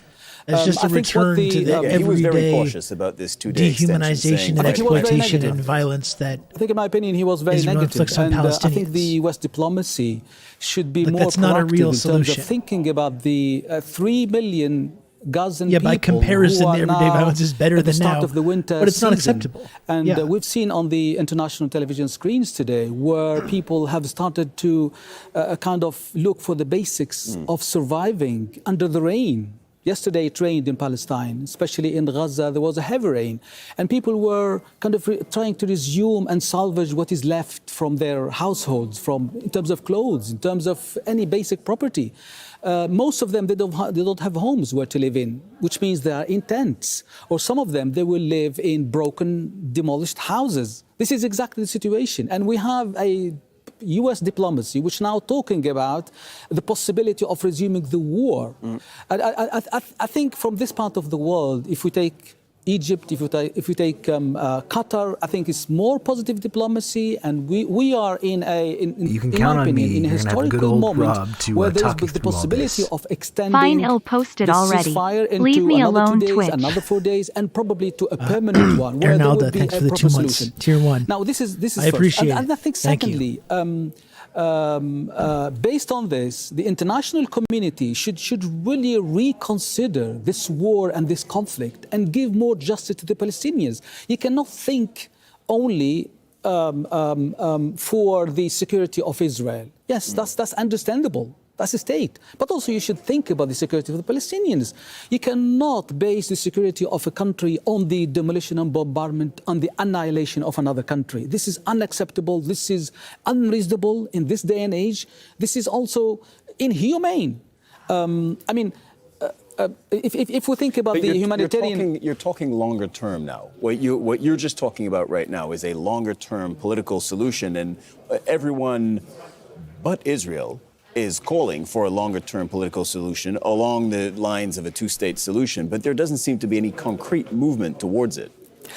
Well, unfortunately, the Israelis, I think, from listening to Netanyahu, for example, since yesterday, I mean, he was still calling about the same vague and unrealistic aims. One is the annihilation and destruction of Hamas, and then secondly is the change of the status quo in Gaza. All of these are unrealistic. I mean, all of the international observers, they've been calling him that Hamas is more than a small entity, all right? Is the news from Al Jazeera better about this? About annihilating Hamas, that means you are annihilating 3 million people from existing. It's one of the only, like, what it means. I don't say everyone in Gaza approaching is Hamas, mainstream but level thinks journalistic Hamas outlets is that actually defending do them, journalism right? when it comes to talking about I Palestine. think we need to think about the to the point that Anthony humanitarian Blinken had to and talk human to part of Qatar this and be like, hey, can war you and tone that down a conflict. little bit? Now, Can you tone if down this some of that war coverage? resumes, that means the people who've been allowed a window of 4 or 5 days of breathing, of eating and drinking like humans, they will be again bombarded and killed while being fed. So it's a very complex and unbelievable, in a way, situation. So therefore, I think you should there give up be on a mainstream media, especially when it comes to a this. total way of looking There are into certain this things conflict, our media meaning is still try capable of to doing. kind of, Talking about get Palestine all is the not one of parties them. involved and try to think about a permanent and possible solution, which is a win-win to everybody. Now, as you mentioned, I mean, the Israelis, for example, they've been calling, even some Arab countries, they've been calling to going back to the two-state solution. But I think even this idea is also vague. It didn't work for the last 30 years, since 1967. So therefore, even coming to a conclusion, this is the question we need to ask about what China is saying now about this also. There have to be mechanisms they're trying to push for this two-state solution, but to have a real state, not what does that mean? patches of land. I will stop interrupting this expert with my for own example, half-baked opinions. A kind of deprived from all forms of authority. They only really govern a handful of cities in the West Bank, the PA. No, I mean, but with what power? There is no power. There is no. I mean, the Israeli army can invade Jenin, can invade every town and city in the West Bank. So, what form of authority? So I think coming back to the issue of the and when you talk about Al Jazeera as well, it's like, or with any state media. Like RT is another good example of this as well. RT does a lot of really good journalism. They're going to be biased in certain areas. Right? It's funded by Qatar, and it's going to be low on criticism of Gulf state monarchies, and it's going to be excellent on this subject. Same with RT. They're going to do a lot of really good journalism. They're going to be pretty favorable towards Russia because it's linked with the Russian government. So, as critical media consumers, we can watch this stuff and understand that kind of dynamic and recognize that, especially on Palestine, Al Jazeera does better than any other mainstream media outlet. And if they're going to have specific commentary about Qatar or like these Gulf state monarchies, maybe we can take that with a pinch of salt, but it doesn't delegitimize any of the really fantastic work they do on this or other subjects. They probably have the Israeli passport or Israeli identity, but they have no form of something that identifies them as the real Israelis, because they are totally deprived from that identity and what it means. Nordin Miladi, Professor of Media and Communication at Qatar University. Thank you very much for joining us in the studio. Thank you for having me. No, but I do think that was worth reiterating that point about the two-state solution. You have Biden saying that again now. You have China saying that we need to push for this two-state solution. Like, we need to really interrogate what that means, right? Because a two-state solution, currently the way that Israel and through the decades of illegal settlements has made that more or less impossible. Like, what would be a Palestinian state now is just filled with settlements of Israeli settlers. So, like, let's really think about what that means. And when people propose this solution, whether it's China or whoever else, I think they should really articulate what that means. And if they really mean that those settlements should be removed and the settlers that are currently there should be kicked off that land, like, let's be clear about that, because that's what that's going to mean. And if we're not serious about that, if we don't actually think that that's a possibility, we should be honest about that.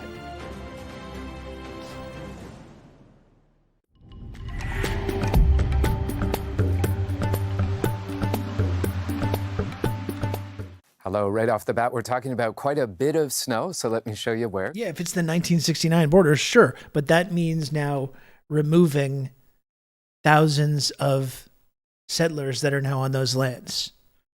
Like, if that's what that means, returning to those 1969 borders.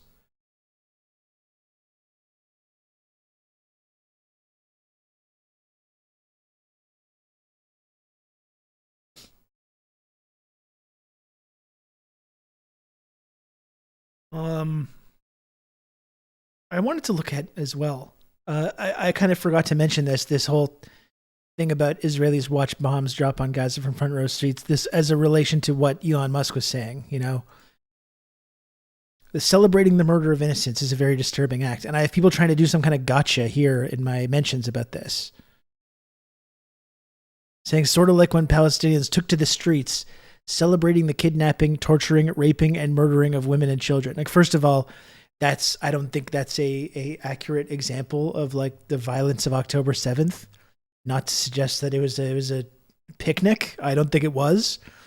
But yes, there is actually a difference. It's not like that at all. It's not an analogy at all to talk about these Israeli settlers sitting on lawn chairs and watching the bombing of Gaza and applauding when the bomb's going off versus people in Gaza who see, after being kept in this like open air prison for decades, seeing a operation to fight back and strike back against the people that have been putting them in that situation, the people that have been taking their land, the people that have killed their families, the people that have arrested their children, you know?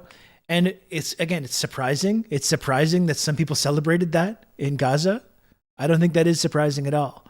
And again, suggesting that there's some equivalence there totally obscures that power dynamic. You have one side, the occupiers, the colonizers, that have an army. They got tanks, they got planes, bombs, guns, soldiers.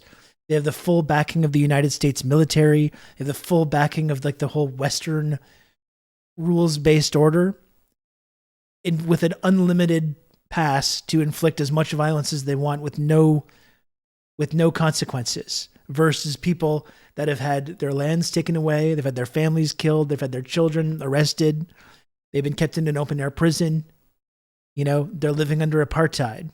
So yeah, people celebrated when there was a counterattack.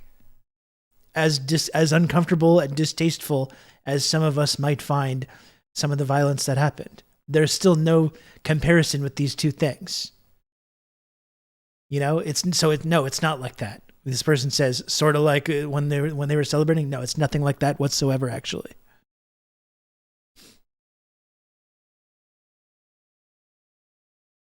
Setting this problem into some weird hyperspace instead of Earth makes you come to the wrong conclusions. Yeah, it's really crazy stuff.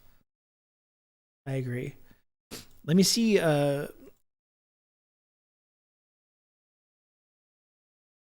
just want to take a look at what other videos we can have maybe to look here. See if maybe like Ben Norton or someone has something.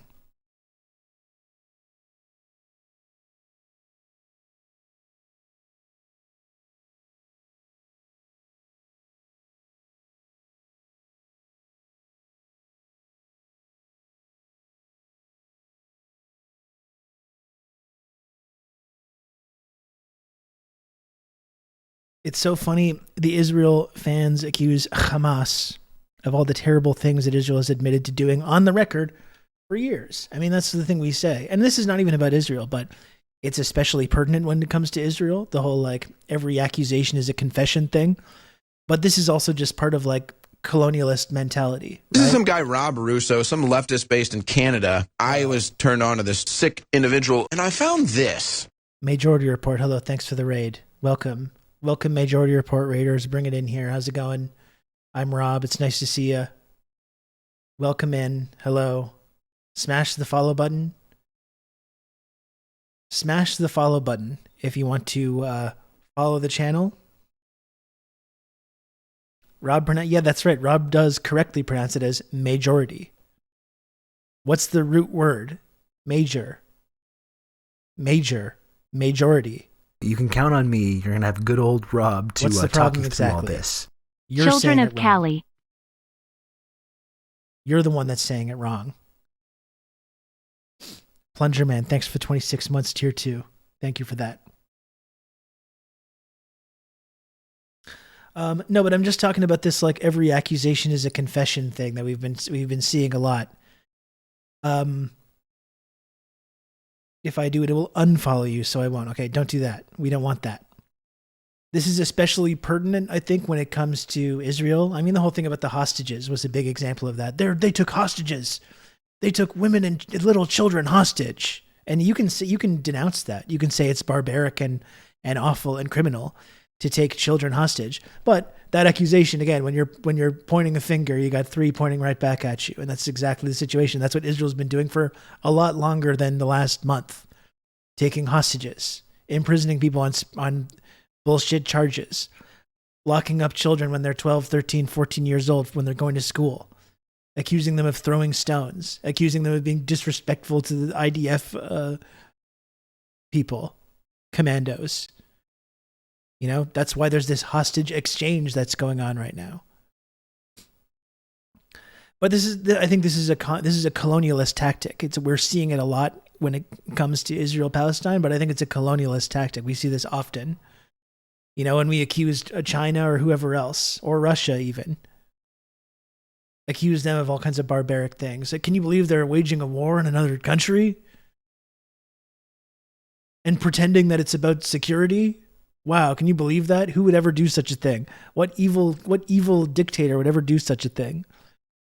Or, you know, we accuse China of doing genocide. I mean, it's the ultimate example of it. We accuse China of doing genocide while our own ally keeps millions of people in a concentration camp that it drops bombs on routinely. And then we claim to be like the Muslim defenders when it comes to China and their anti-terrorism policy.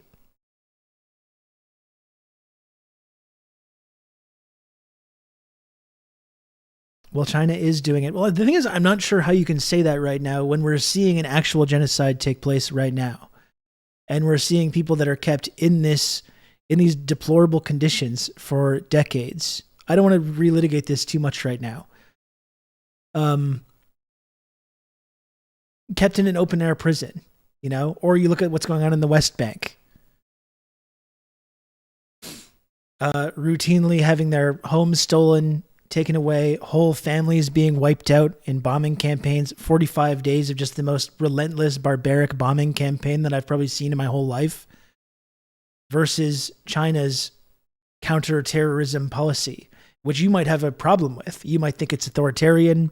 You might think they came down with a very heavy hand. I don't think anyone would deny that. But just look at these two approaches to fighting terrorism. You have Israel keeping people in an open-air concentration camp, which they dropped thousands of bombs on for 45 days or going back decades over and over and over repeatedly, versus a counterterrorism strategy where they promote education, vocational training. They make huge investments into infrastructure and transit, trying to improve people's material conditions. So I don't really see, honestly, how you can look at those two strategies for dealing with terrorism and extremism and suggest that they're remotely similar. You know, I can't say that I agree with that.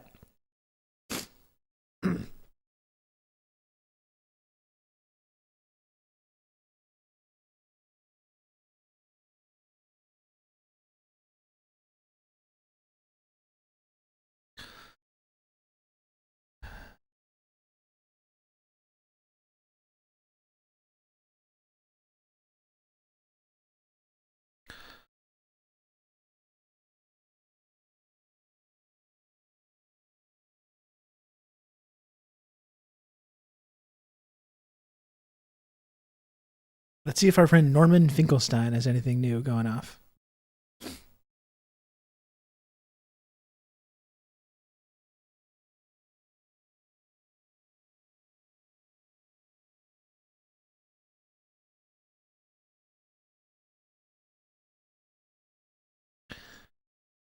Norman Finkelstein has really been doing the rounds lately, hasn't he?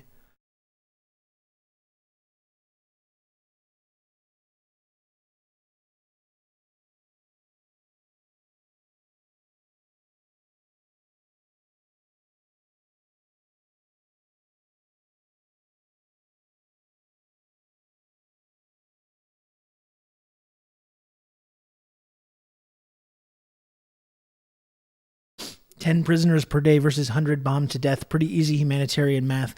Well, and like I was saying, that's a whole other thing as well that's happening right now, is that Israel is releasing a few of the people that have been in prison there now for many years in some cases. They're also arresting people at the exact same time.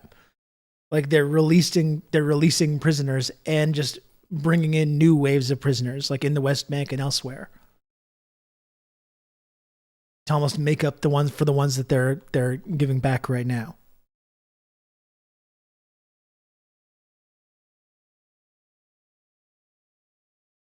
Let's look at this, actually. Thank you. Please support our work at democracynow.org/give. This is Democracy Now!, democracynow.org, the War and Peace Report. I'm Amy Goodman. One of the Israeli prisoners that was released left a thank you note for being treated humanely. Negotiations you are saw some of the underway footage to of them extend being it. released. So far, Hamas has released a total of 58 hostages who've been held captive for the 7 weeks. 39 of the freed hostages have been Israeli citizens. Hamas also released 17 Thai workers, a Filipino worker, and an Israeli Russian. Since the truce began, Israel's released 117 Palestinian prisoners, mostly women and children, including many who'd been held without charge. One of the first hostages released was the 85-year-old Holocaust survivor, Yafa Adar. She was captured from her home in the kibbutz near Az. Her granddaughter, Adva Adar, spoke Sunday. I can say that she's tough, and I can say that she said that she was thinking about the family a lot, and that it helped her survive, and that she could hear the voices of the great-grandchildren calling her, and that it gives her a lot of power, and that she's now trying to realize what's happening here, and about a lot of friends and neighbors that are either dead or kidnapped from the kibbutz, and about Tamir, her oldest grandson, that is also hostage, and that she has no house to return. In the occupied West Bank, crowds gathered to celebrate the release of Palestinians held in prison. This is Nasrallah Alawar, one of the Palestinian teenagers released. Prison guards made us starve. They used to bring us 2 patches of bread for each cell, which is not enough. There were also children, 11 and 12 years old, with us, and there wasn't enough food for them. God only knows how bad the situation was. Health officials in Gaza now say the death toll from Israel's bombardment has reached nearly 15,000. The New York Times is reporting the rate of civilians killed in Gaza by Israel. That's exactly why I do not feel at all comfortable suggesting that there's some equivalence with anything that like China has done, for as an example. And we don't have to think that everything that China has done to combat extremism and separatism, you don't have to like it. You don't have to think that it's good. You can think that it's like too heavy-handed, authoritarian, whatever it is. Like you don't have to agree with it. But like just look, it's night and day, these two policies of indiscriminate mass murder versus we're going to force people to go to vocational schools. And we're going to invest billions of dollars into the places where these people live, rather than keeping them in a fence and dropping bombs on the people that are stuck in the fence. Like there's, in my view, in my opinion, I don't know if this is a crazy radical thing to believe. I don't think there's any comparison whatsoever in these two policies, to say nothing of the whole Western war on terror strategy as well, which Israel is just doing like an example of that, you know? But that's what America and Canada did in our war on terror. Overthrowing countries, bombing them into the ground, not as badly as this, clearly. I think I saw a stat that more children have been killed in Gaza in the last 45 days than were killed in Afghanistan, in the whole occupation of Afghanistan. But brutal, like bombing other countries, putting people in black site CIA torture prisons, blowing up hospitals and weddings and funerals. Like this is what we did to fight terrorism. You know, that was our counterterrorism strategy. So no, I don't feel comfortable criticizing another strategy that we might think is heavy-handed, but is nowhere near as violent and barbaric as what we and our allies have been doing.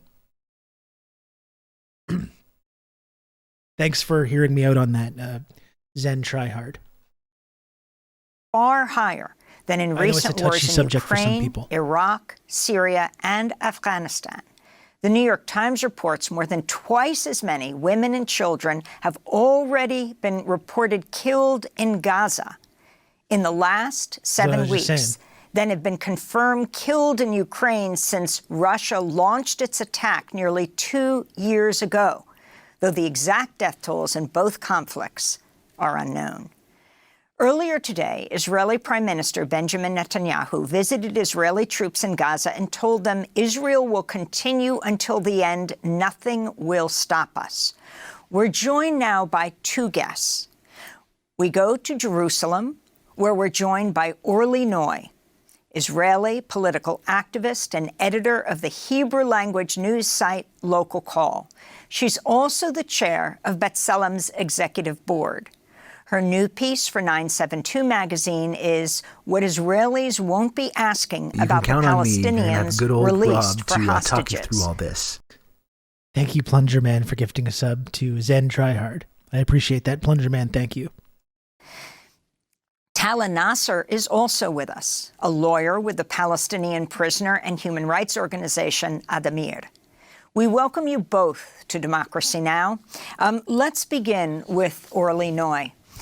If you can talk about this temporary truce that could end today or possibly will continue.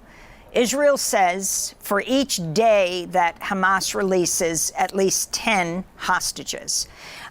What this 4-day respite has meant, who has been released? I don't think Democracy Now! Is perfect, but they're certainly significantly better than pretty much anyone else. Thank you, Amy, so much for having me. Talking about this subject. As soon as the exchange of prisoners deal was agreed upon, Israel came up with a list of 300 Palestinian prisoners, almost all of them minors, with a few women included.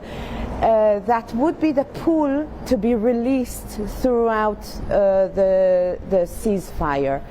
When you look thoroughly at the names and the charges, as you said, first off, many of them were never charged with anything. I mean, the numbers are incredible. The latest data from the beginning of November talk about more than 6,800 Palestinians political prisoners, what Israel refers to as security prisoners, more than 2,000 of them through administrative detention. It means that not only they've never been convicted with anything, they've never been charged with anything, so never had the opportunity to defend themselves.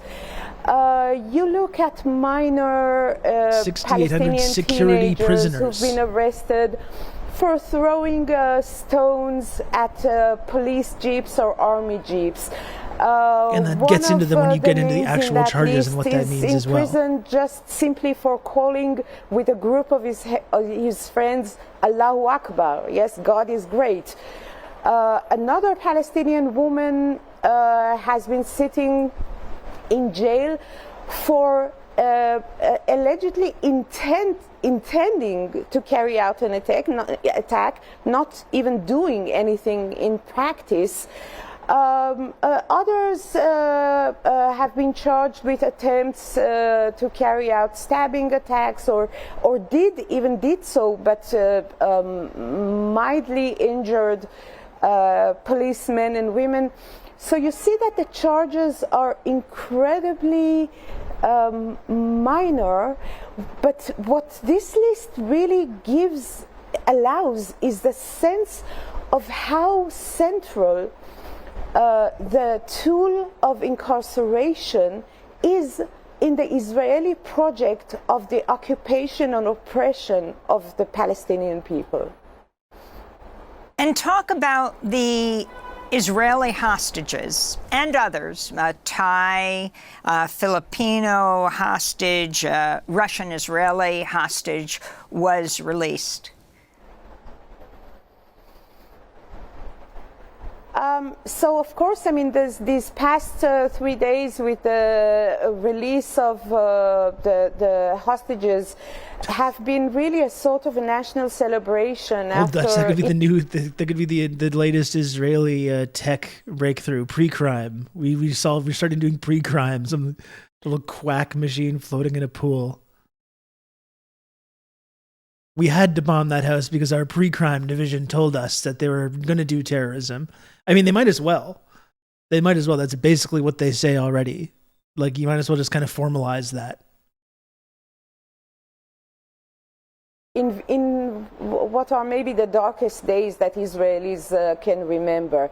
There was a very anxious anticipation for their return, especially the children, whom the Israeli entire society became to know by name, each of the children that have been held as hostages.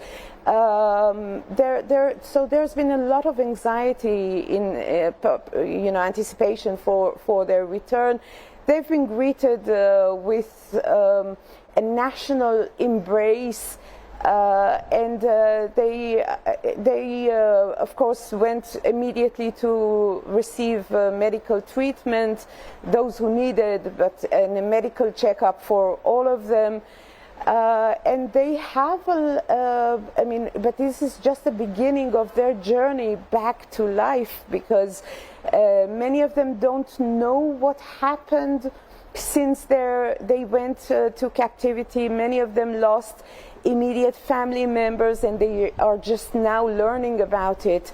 So it's a very bittersweet moment for them and for the Israeli society. That was such an interesting moment. Now, from the beginning, it was said that Americans or Israeli Americans would be released. It was only yesterday that the little 4-year-old Abigail Adan was released. Both her parents were murdered. She ran as a 3-year-old. It's astounding. She turned 4 in captivity to her neighbor's house. And there, Abigail was captured along with the mom and her 3 kids. I think her oldest daughter, and the husband were murdered.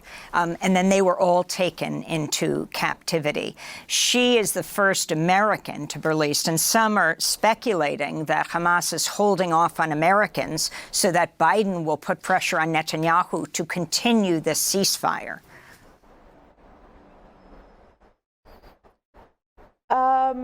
Yeah, we are being told so, and it actually makes some sense, because it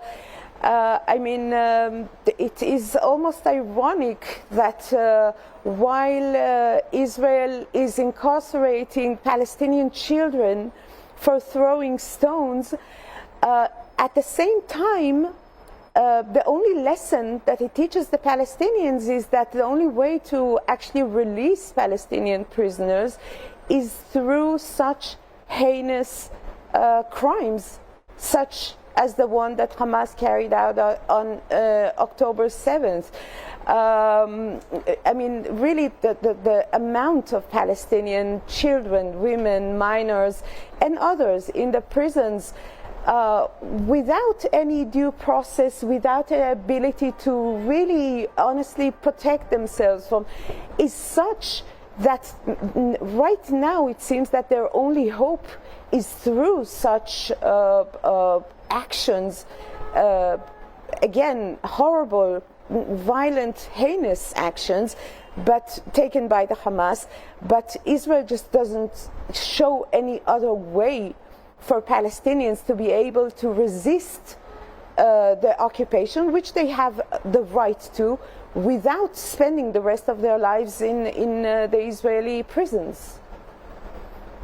Tala Nasser, I want to ask you about what's happening on the streets right now. I want to go back to what Ben-Gvir, the far-right cabinet minister, said. On Thursday, the Israeli Minister of National Security, Ben-Gvir, instructed police to use an iron fist against attempts to celebrate prisoner releases and said, quote, "My instructions are clear. There are to be no expressions of joy. Expressions of joy Typical are good equivalent guy behavior to when you say backing stuff terrorism. like that. Victory celebrations give backing to those human scum for those Nazis."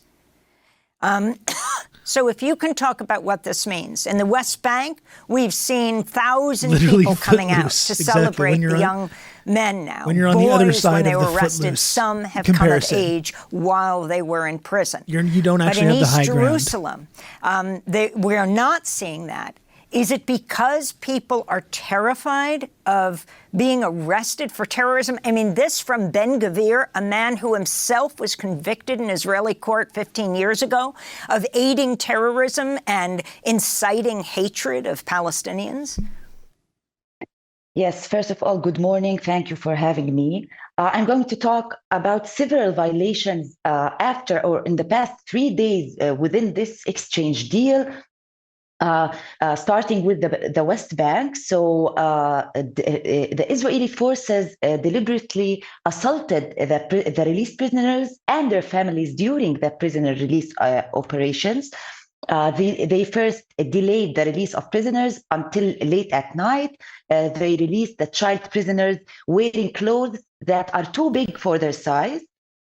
Some of Well, them that's in were Trio. I barefoot. wouldn't support us doing that, but I would Additionally, support the someone clothes else did not doing it. provide adequate protection from the cold We don't weather have the credibility. at these days.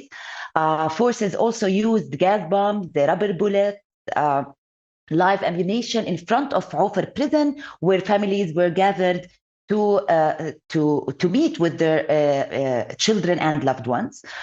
On the other hand, and concerning the released prisoners from Jerusalem, the Israeli forces raided the homes of the prisoners before their release in the occupied Jerusalem.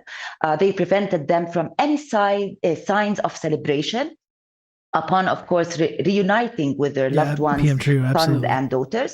The families of the released prisoners were summoned to Al-Maskoubiya Center, where they were subjected to harsh and arbitrary conditions that prohibited them from gatherings, banned them from marches and fireworks, prevented them from chanting slogans, in addition to confiscating the sweets that were inside the houses.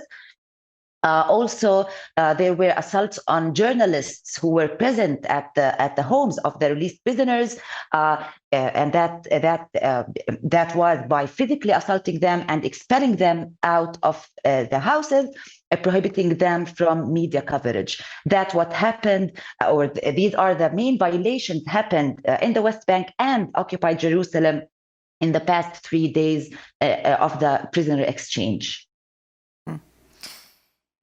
Can you talk about particular cases of young people who are imprisoned at Tal al-Nasser? You're speaking to us from Ramallah.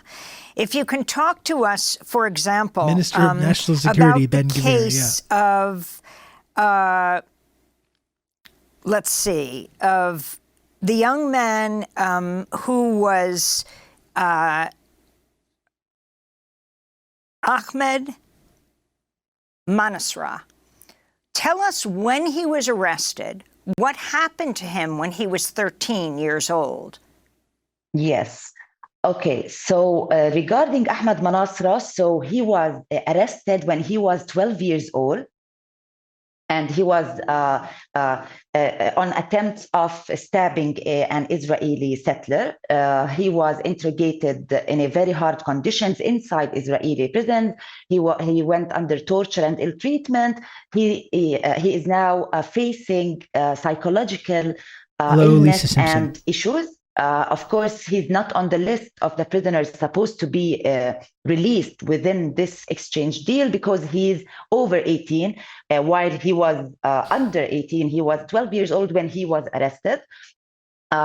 We hopefully think his name will be on the next list of the supposed to be released from Israeli prisons, but until now, nothing is accurate about the many prisoners. Talking about the prisoners who were released or I love pretending. I'm sorry, but that's bullshit, and that's a childlike understanding of the situation.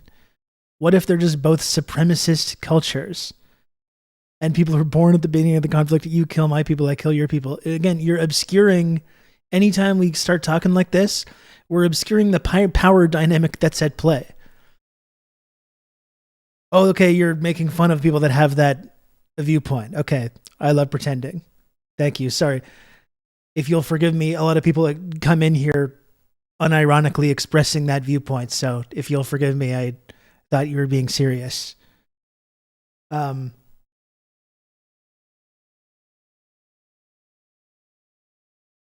actually a little confused about the level of seriousness that's going on, but no, it's not both supremacist cultures. For anyone that's listening that might think about that in those lines, too committed to the bit. Yeah. It obscures the power dynamic that's at play there, where one side has the army and the planes and the helicopters and the soldiers and the bombs and full backing of the United States government and the rules-based order, versus people that have been spent the last 70 years having their land taken away, being murdered, being bombed, arrested, tortured. So there's no real, it's not just like two supremacist cultures. And I understand the whole cycle of violence argument works, how that works. But again, there's one side of this conflict that has all the power and one side that has nothing. So if that cycle of violence is going to stop, the side that's doing the occupation and the colonialism and the exploiting and the subjugation have to stop doing that. That's on them.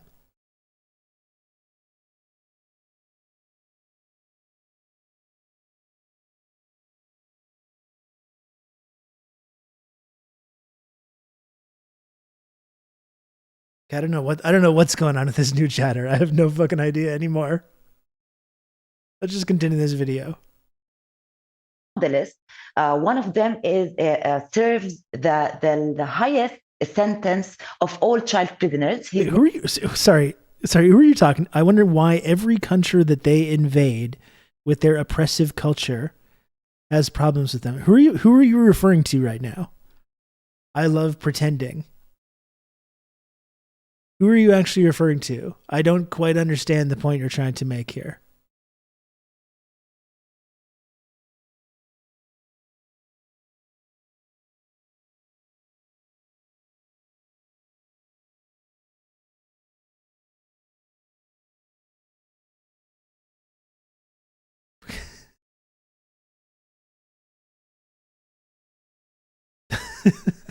Let's just continue this. I'm just confused now. Name is Muhammad Abu Qtaish. He is serving a 15-year sentence, which is the highest sentence among all the children. We're talking about a woman prisoner who was released before 2 days. When their name is I Love Pretending 14, I'm just going to assume that they're 14 years old. I'm just going to assume that that's what was going on there. I don't have to. I'm 40 fucking years old. I don't need to sit here and get in geopolitical debates with children. I think that's just depressing. Her name is Shuruq Dwayat. She is sentenced to 16 years old, and it's the highest sentence among the women prisoners. We're talking about injured and ill female prisoners who were released. One of them is Isra Al-Jabis, who suffered severe burns all over her body. We're talking about Fatma Shaheen. She's a prisoner who was released. She lost the ability to Islam walk. taking over the Western world is the new Judeo-Bolshevik conspiracy theory. Well, that's the thing, is it's not even new, because this whole invasion of the Islamic hordes rhetoric has been going on, especially in Europe, for a long time now. Like I was noting up at the beginning of the stream, it seemed like we had moved away from it a little bit, but now it's back with a vengeance. This whole Islam is using, ironically, this is what anti-Semites believe as well, because they blame Jews for bringing in these Asiatic hordes to destroy the white race and all this stuff. This is, you see crossover between these anti-Semites and Islamophobes. So yeah, this has been an idea. I mean, this is Geert Wilder or whatever was just elected in the Netherlands. That's what he's all about. I mean, that's a big part of the far right in Europe and America and Canada. Yeah, the whole birth rate thing, absolutely, yeah. By the occupation forces. We're also talking about releasing 4 administrative detainees from women prisoners, in addition to 9 child administrative Christian detainees. Zionism and These its are being consequences. held under administrative detention without a charge, without a trial, and indefinitely. And let's talk about how many Palestinians are imprisoned right now. Over 7,000, 2,000 of them from the West Bank since October 7th? Not exactly. We're talking about over 7,000 Palestinian political prisoners inside Israeli prisons right now. More than 2,500 of them are being held under administrative detention. And talking about after the 7th of October, the number of 80% of the Palestinians detained after the 7th of October are being now held under administrative detention without a charge, without a trial. And after the 7th of October until this day, we're talking about 3,260 Palestinians detained in Israeli prisons until this day. So in less than 2 months, it's more than 3,000 Palestinians, including 120 female prisoners, including 41 journalists. And let me shed light on something. Fucked Euro's economy. That's in taking into account the blowback because neo-Nazis are fighting in the war. I mean, that's truly the amazing thing about Ukraine, is that it's been an example of the U.S. and the sort of Western rules-based order destabilizing and crushing Europe more than they actually destabilized and crushed Russia. I think that was one of the strategies and goals of the whole thing in the first place. From Friday until this day, we're talking about more than 112 Palestinians that were detained in the past 3 days only, from the beginning of the truce. So it's actually equal to the number of released prisoners within the exchange deal. So these mass arrest campaigns are still taking place in all the cities, villages, refugee camps in the Palestinian territories, and most of them are being held under administrative detention. Something important to note also, 6 Palestinian prisoners died or were killed inside Israeli prisons. The point of the Ukraine war was to hopefully bring down Russia, but also make the EU more dependent on the US. Yeah, well, I guess they accomplished one goal, so good for them. And now you're seeing a broad turn towards right-wing extremism across Europe, and you're going to see it in Canada and the United States as well. I mean, in America, you're barring some big shift heading towards a new extreme right-wing government in the next year, and Canada won't be that far behind. That's more likely Canada's trajectory as well. So, I don't know. Like, buckle up, I guess, everybody, because it's not going to be nice.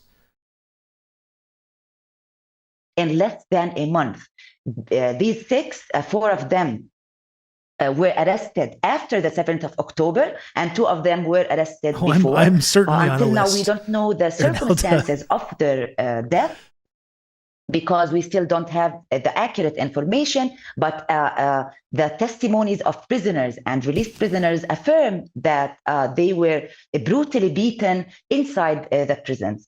So like several violations have been taking place inside Israeli prisons after the 7th of October, and that's what we have documented throughout these 2 months. Near Ofer prison in the West Bank, Hanan They're all al-Barghouti on my spoke list after she was of part of the cuties. first That's group nice, of Blue said. 39 Palestinian detainees to be released. She said since October 7th, her family was not allowed to contact her after Israeli prison authorities launched a brutal crackdown on Palestinian prisoners. She says she was in September and placed in jail without charge or trial for an initial period of 4 months, subject to indefinite extensions under Israel's administrative detention policy. 4 of her sons are also under arrest.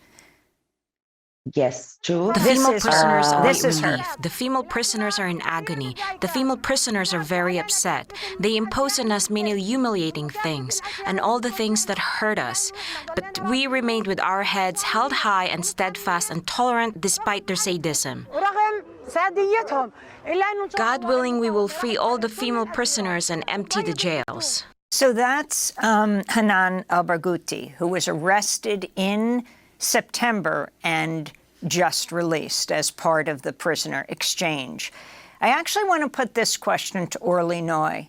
How are Palestinian prisoners perceived?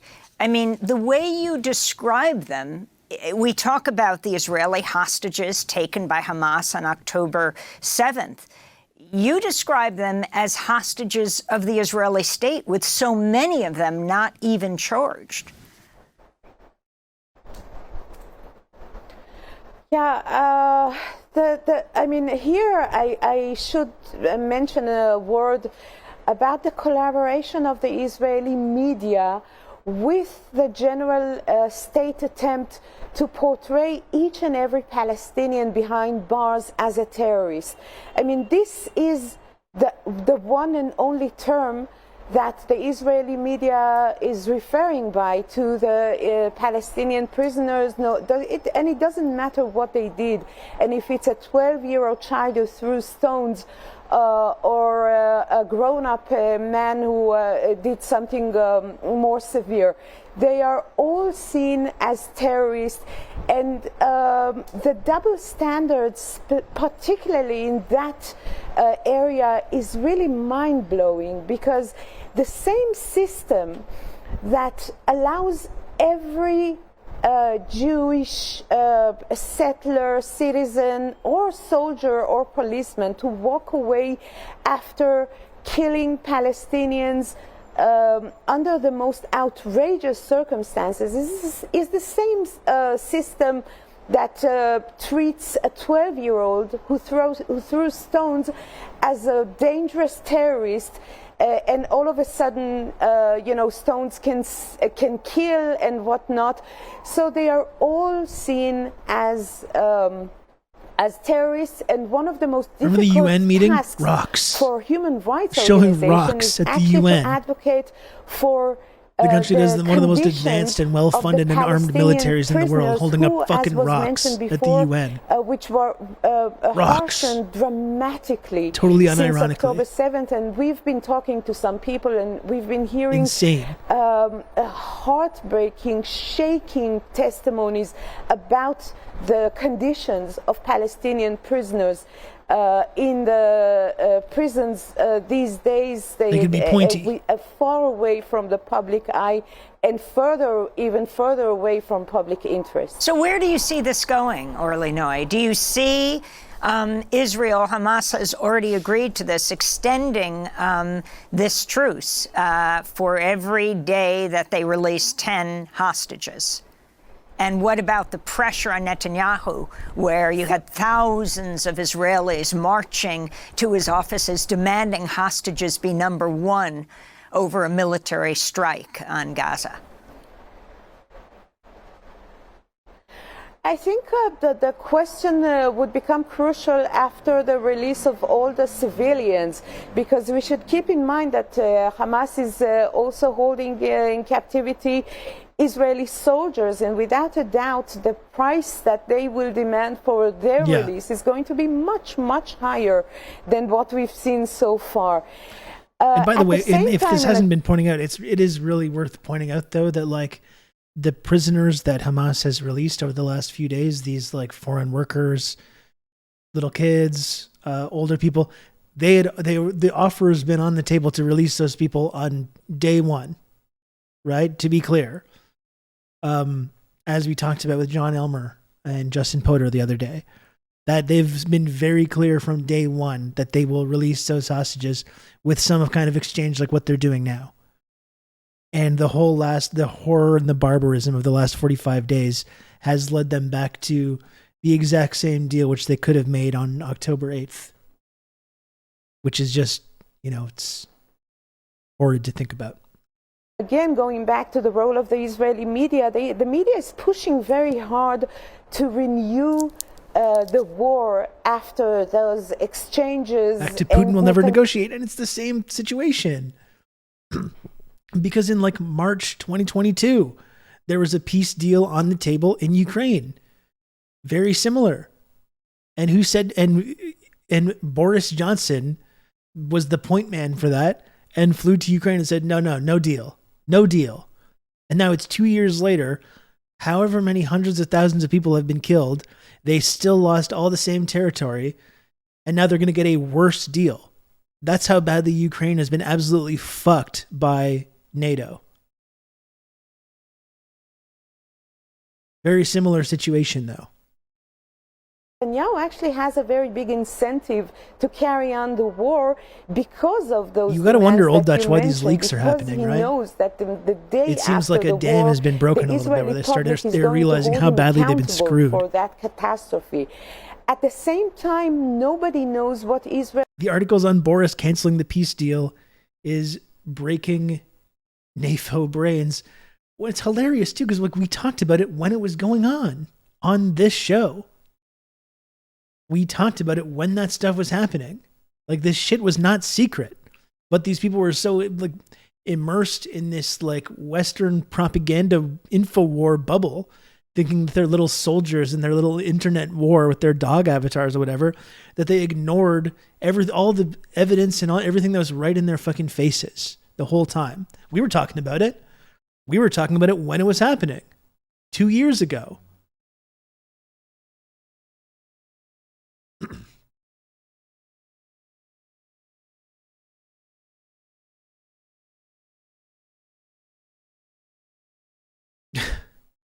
They know there's a split occurring because this is so not what the U.S. wants to be doing right now. For sure. I mean, they wanted to pivot away from the Middle East. Absolutely. Exactly. They're supposed to be all out on Ukraine and moving on to Taiwan. Now that this is why we've seen this shift in diplomacy and rhetoric when it comes to China, because they're like, we can't do that right now. We literally don't have the arms and we don't have the ability to arm all the proxies that we need to arm right now.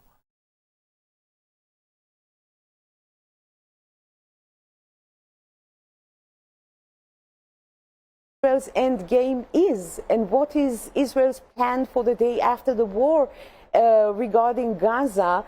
So all of that with the given situation in Gaza, where when the residents of the already most densely populated place on earth are now squeezed in a smaller area, facing hunger, without clear water to drink, without proper medications, what will be the nature of the next phase of war, should there be one, under those circumstances, I really do not dare to even imagine that scenario.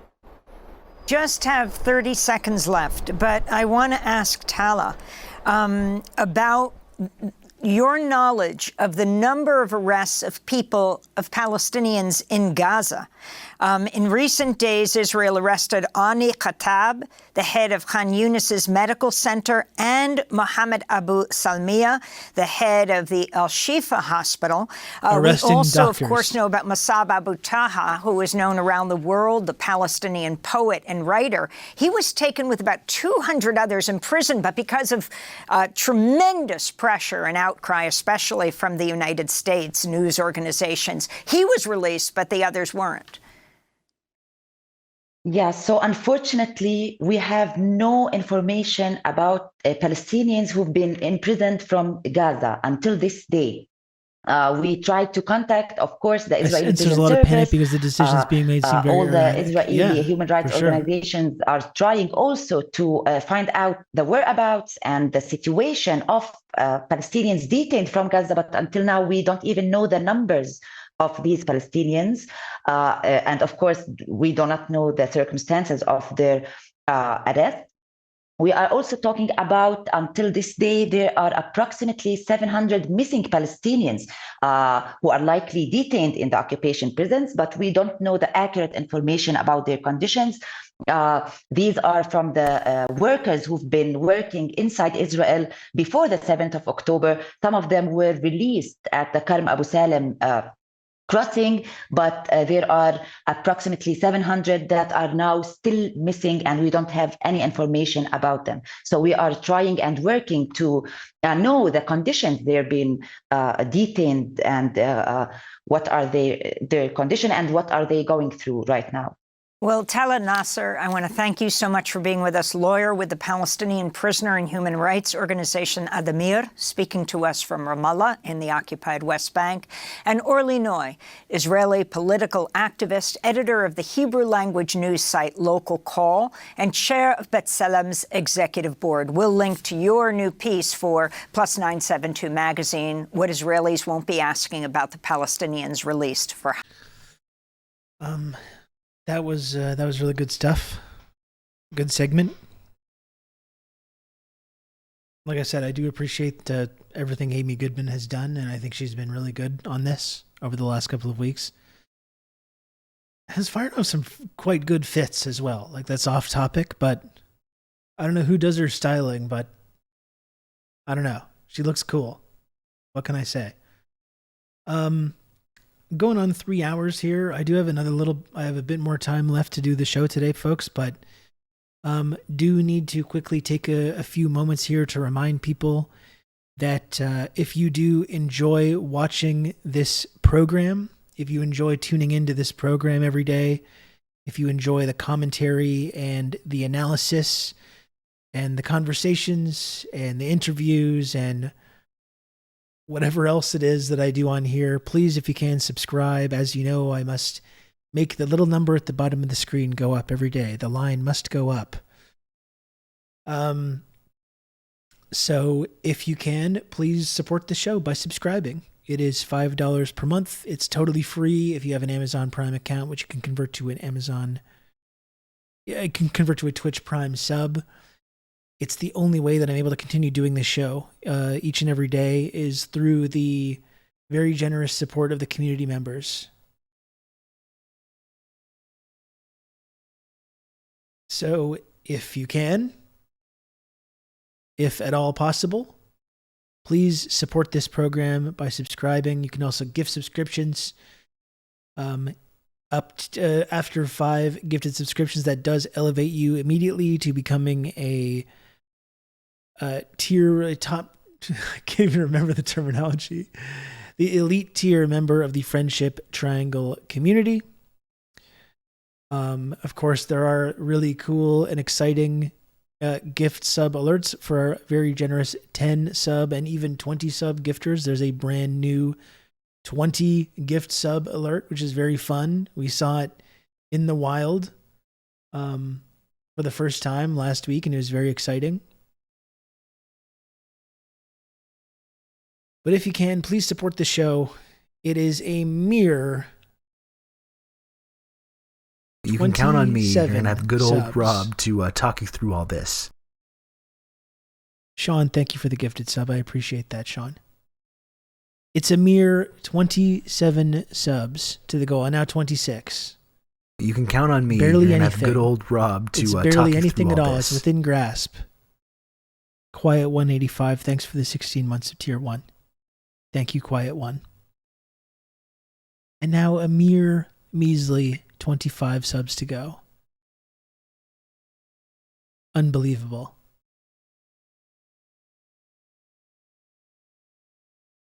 The top of the triangle is when you get to be Rob's best friend. Yes, that's true. I was saying the other day that I need to have a supplement. I need to start having a supplement. Some kind of like a brain force kind of thing. And someone that I was talking to suggested actually a clout supplement. That was working for me, actually. If I started incorporating that into the whole thing. Some kind of clout you can count supplement on me. You're going to powder. have good old Rob to talk you through all this. Comrade Bushy, thanks so much for the gifted sub. I appreciate all the support, Comrade Bushy. We've got Lit Lisa Simpson in the chat as well, unsubbed so far.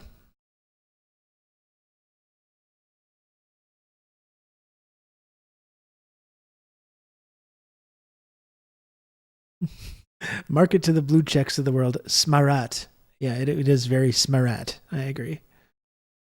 Alpha Brain Rob mode. Exactly. This is a very, very exciting component to this. Also a male enhancement as well. It's got a number of benefits when he reads. It's got a number of different benefits. both physical health and cognitive.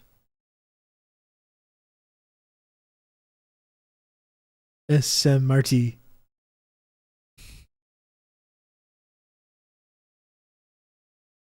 So, folks, only 24 subs to go. I have a winter kaiju. What is it? What is that? What is a winter kaiju? Is that a Carl reference, Orb Lady? Did you see Napoleon? No, it looks fantastic though. I'm excited to see it. I don't know if it'll be a theater release for me, but I'm definitely looking forward to watching it. It's a 20-foot inflatable snowman. Hell yeah. That sounds fantastic. Spiritual and emotional benefits too. That's right. Physical, cognitive, spiritual, emotional.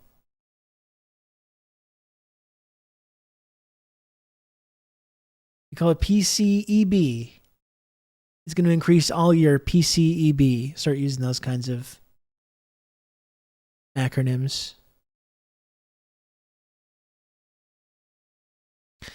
So only 24 subs to go, folks, to get to the goal. Only 24 subs to go. And I will remind folks once again that not only does gifting 5 subs at once elevate you instantly to become an elite tier member of the Friendship Triangle system, but you can also trigger some very unique and exciting 10 sub and even 20 gift sub alerts as well for our most generous chatters and community members. Urging the holidays right if you didn't almost die installing decorations. I'm picturing, Orb Lady, I'm picturing you or Lucid like doing the Clark Griswold thing, like putting up all the lights and falling, you get stapled to the... You can count on me. You're going to have What good is old that, a Rob gutter to talk you leaf through all trough? this. I don't know what that is. Weenus, thank you for the gifted sub. I appreciate that, Weenus.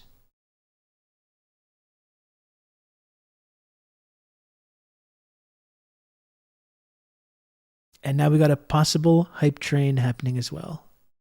Rain gutter. As you can see, I am not a homeowner. Leaf trough. That's not what that's called. That's not what that's called at all, is it?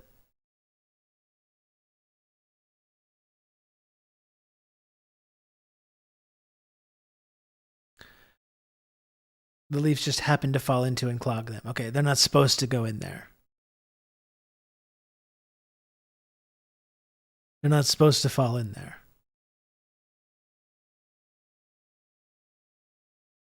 Oh, excuse me. Oh, I'm tired. I've been staying up way too late lately. I'm trying to be a good boy. I'm trying to go to bed at a normal time. I'm trying to get rested. And it seems like night after night, I'm being distracted. I'm being forced to stay up past my bedtime. We don't need to name names.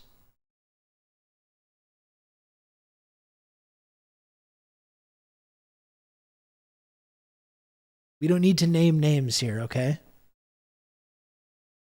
But it's very unfortunate. I'll just say that. My brain feels like it's in a vice right now. 5 days without meds in my shitty rural town. Oh, I'm sorry to hear that, comrade Timmy. That sounds really tough. Staying up late, vanquishing enemies on Twitter.com.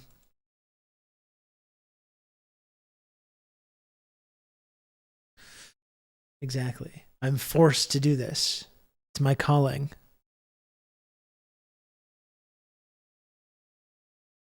I posted my snowman in the general Discord. Oh my. You weren't kidding.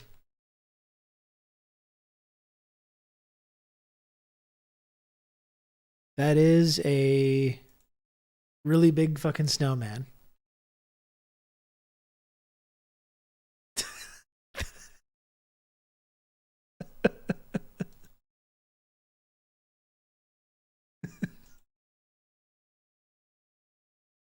That's good. That's really, really large.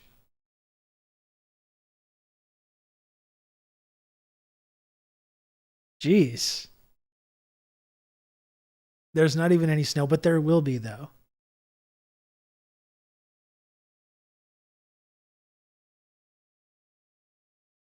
Some would say they're too large, but they are cowards. That is true. That's absolutely right.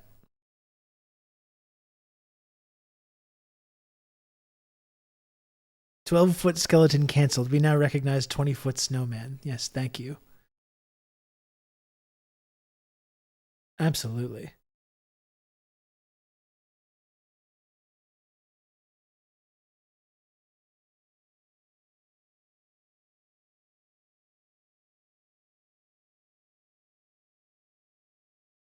So, folks, a mere 23 subs to go. Can you believe it? Can you believe that there's only a measly 23 subs to go? I know I can't. A pathetic 23 subs is nothing. That's like so few. That's so few. One sub for every foot of the snowman. Exactly. So do any other kind and gracious, I won't say a hero, because what's a hero? Actually, I will say heroes, kind and gracious heroes. Do any other, oh heck, I'm rambling again. Do any other of our fine and generous community members or chatters want to support this program? I'll move on and do another couple minutes of this afterward.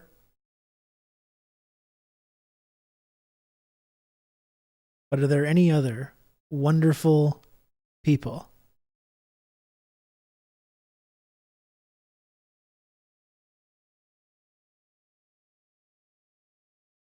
That's barely a pint of fuel in a missile to Israel. That's right.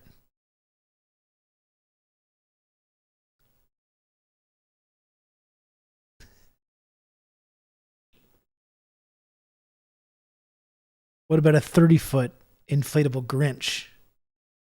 You're already being outdone. Lucid and Orblade are already being outdone. You don't really get the sense of, wow, okay, you do get the sense of scale when you see it next to a house.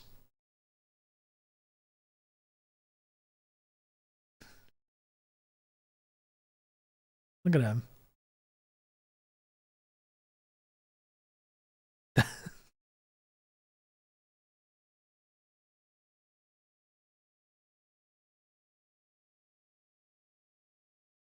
Put it up, coward. New false idol just dropped. That a measly $1,000 for that. A measly $1,000 for a giant 30-foot Grinch.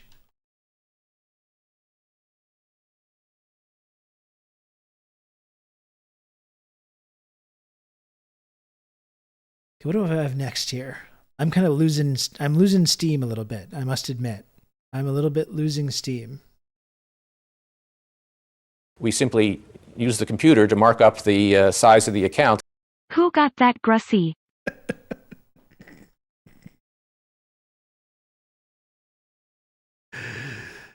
Thank you, Matt. Thank you for the 200 friend coin. That's very kind of you. Thank you.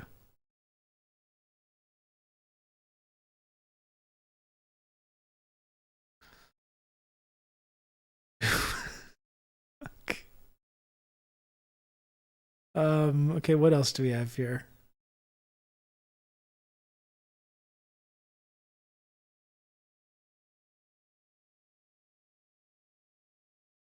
There's a whole like hour and a half long interview with Norm Finkelstein and Crystal Ball. I feel like that's maybe a little ambitious to throw on at the end of the day. Maybe that could be for tomorrow. Crystal Ball. I'm sorry, Crystal Ball is such an unserious name. Come on now. I'm sitting here with my 4-foot Jack Skellington. Just pathetic. Just absolutely pathetic stuff. Speaking of Bucks, Blazers managed to snatch a defeat from the jaws of victory against Milwaukee yesterday. I saw that. They came back from down like 26 or something, right? That's unfortunate. I'm sorry to hear that. The Raptors also, both the Bills and the Raptors had very disappointing losses yesterday. It was like 5 straight hours of sports that ended in disappointment in both cases.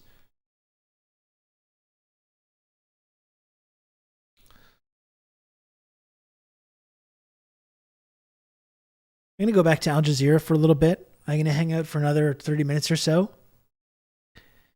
Thanks everyone for supporting the channel as always.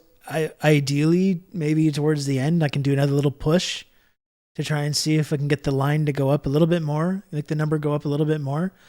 I'll never really understand this website. Sometimes it's so effortless, and sometimes it's just like pushing a giant boulder up a hill, you know?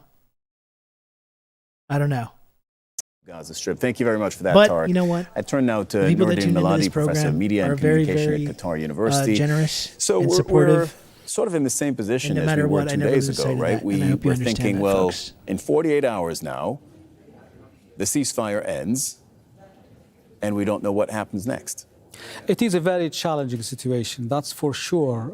Challenging for the negotiators themselves, the Qatari government, the Egyptians, Is this a repeat of and the also same segment we saw the before? American party who is part of this deal. I think the at least the Qatari and other negotiators are hoping for is listening to Majid Al-Ansari, the the foreign affairs spokesman of the Qatari government. This is a stepping stone towards a possible permanent ceasefire whereby Palestinians will have some Diego, kind of you've stability, been and also the Israelis, they seize the fire. Unbelievably supportive of Palestinian me side. and this channel, this community. I So think, in my opinion, this is possible. believe me, no This can be explanation achieved. necessary. You do see it happening. I mean, I would hope so, because this is what the international community is hoping for. This is what the Palestinians are hoping for. This is, in my opinion, a major part of the Israeli public opinion is hoping for. Those who've been demonstrating for the last couple of weeks in the streets of Tel Aviv and Israel in general. So this is a momentum which may lead to few more days, in a way, not only 2 days, but I suppose a few more days of a ceasefire. That allows more negotiating, that allows more trust to be built between the different parties. Aren't we pretty quickly going to hit a snag, though? Because the initial 4-day ceasefire was built on the captives release. 50 captives released from Gaza in exchange for 150 Palestinians freed from Israeli jails. Now, the numbers have dwindled. 20 versus 60, right? 20 Israeli captives to be released from Gaza versus 60 Palestinian prisoners. So my point is that at some point then it becomes a lot harder to release the remaining captives for Gaza because they are more high-value captives as we start to, as they release the women and children. Now you're talking about men, and after that you're talking about Israeli soldiers. And we just heard the Qatari foreign ministry spokesperson explain that's a completely different conversation. I mean, I agree there. The first factor, obviously, is the high caliber remaining captives that Hamas still holds. But Hamas has got a strong card in this case, whereby she may look for another form of negotiations, for example, in the future. Maybe they will look for a permanent ceasefire, or maybe also they will look for something else, which is the release of the all for all. Yes. Which they announced at the beginning. I think the second factor, which is also very important, is the growing international pressure, not only on the Israelis, but also from within, from inside Israel, but also the international public opinion and the growing pressure on the Biden administration in the US. And let's keep in mind that Biden administration is facing elections next year. And we know now, I mean, various polls indicate now that his popularity is dwindling down, especially among the young voters within the Democrats themselves. So this is, in my opinion, this is not necessarily a decisive factor, but it will be also another interesting factor which may probably end to a permanent ceasefire. But also the other thing is the international public opinion are now realizing how brutal You can count on this me. You're going to have war good is old Rob and to talk you through all this. how incredible what has been going on. So if the end game or if the objective, final objective of the Israeli government of Netanyahu is... Really chill guy. Thank you. I don't know why that got caught up in the TTS, but really chill guy. Thanks for 36 months of Tier 1 and enjoy the brand new, highly exciting and exclusive Pearl sub badge. I really appreciate the support through the years. Really chill guy. I really do. Thank you. Is to eliminate Hamas. Everyone agrees now, even policymakers in the West, that this is impossible to achieve. It's unfeasible, not feasible. It's vague in a way, and it means the possible annihilation of a whole Palestinian people. So I think all of these factors, in my opinion, they will lead to proper negotiations that will be put on the table, probably sometime soon, whereby somehow a negotiated will be, a final settlement will be taken into consideration. And I think, in my opinion, this lull will probably indicate that there will be a permanent, probably ceasefire. I don't think the world would like to see again the people of Gaza or another genocide. Now we have let the hundreds of trucks coming into Gaza, at least to provide the basic necessity of people in hospitals, in schools, everywhere, kind of shelter, medicine, and what have you. I don't think the world will stand witnessing live on air another genocide in the next few weeks. I don't think so, in my opinion. Yeah, Noordin Meladi, thank you very much. We won't have that long to wait, because 48 hours, then we'll see what happens to that extension of the ceasefire. Will the extension be extended, or do we move on to something else? Perhaps the resumption of war. We just don't know at this stage. Noordin, thank you very much. Thank you. Okay, we do have something to look at here. There's the whole big breaking points interview, which I said is like an hour and a half with Norm Finkelstein, but I think this is worth talking about. This specific reaction is like 15 minutes where he talks about Hillary. Hillary warned us. Not only did Hillary say that Russia was bad, she said that Hamas was bad as well. And now she's out there kind of making these very ahistorical claims about this and pretending to be passing herself off as some kind of expert. As you can imagine, I don't think Norm Finkelstein is going to have really a whole lot of patience for what the Hill Dog has been talking about lately. So this is Norman Finkelstein talking about Hillary and her latest comments about Israel and Gaza, which she's probably making to make the case for that she should be president again for when eventually Biden is has his little health problem that makes him not able to run, which we all know is coming. Dakadoon's still with her. That's fair. That's fair. That our former Secretary of State and former First Lady Hillary Clinton has been making the rounds, laying out her argument for why she is opposed to a ceasefire, even after all of the many civilians who have been killed by Israel in this conflict. She laid out her argument in an Atlantic piece. She said that ceasefires freeze conflicts rather than resolve them. In 2012, freezing the conflict in Gaza was an outcome that we and the Israelis were willing to accept. But Israel's policy since 2009 of containing rather than destroying Hamas has failed. A ceasefire now that restored the pre-October 7th status quo would leave the people of Gaza living in a besieged enclave under the domination of terrorists and leave Israelis vulnerable under the domination of terrorists called the IDF. Attacks. It would also consign hundreds of hostages to continued captivity. She also made an appearance on The View where she bolstered this argument with her version of some of the recent history. Let's take a listen to a little bit of what she said there. The problem predates October 7th, and I think that's what President Obama was talking about, because let's remember, this is a very long and complicated history.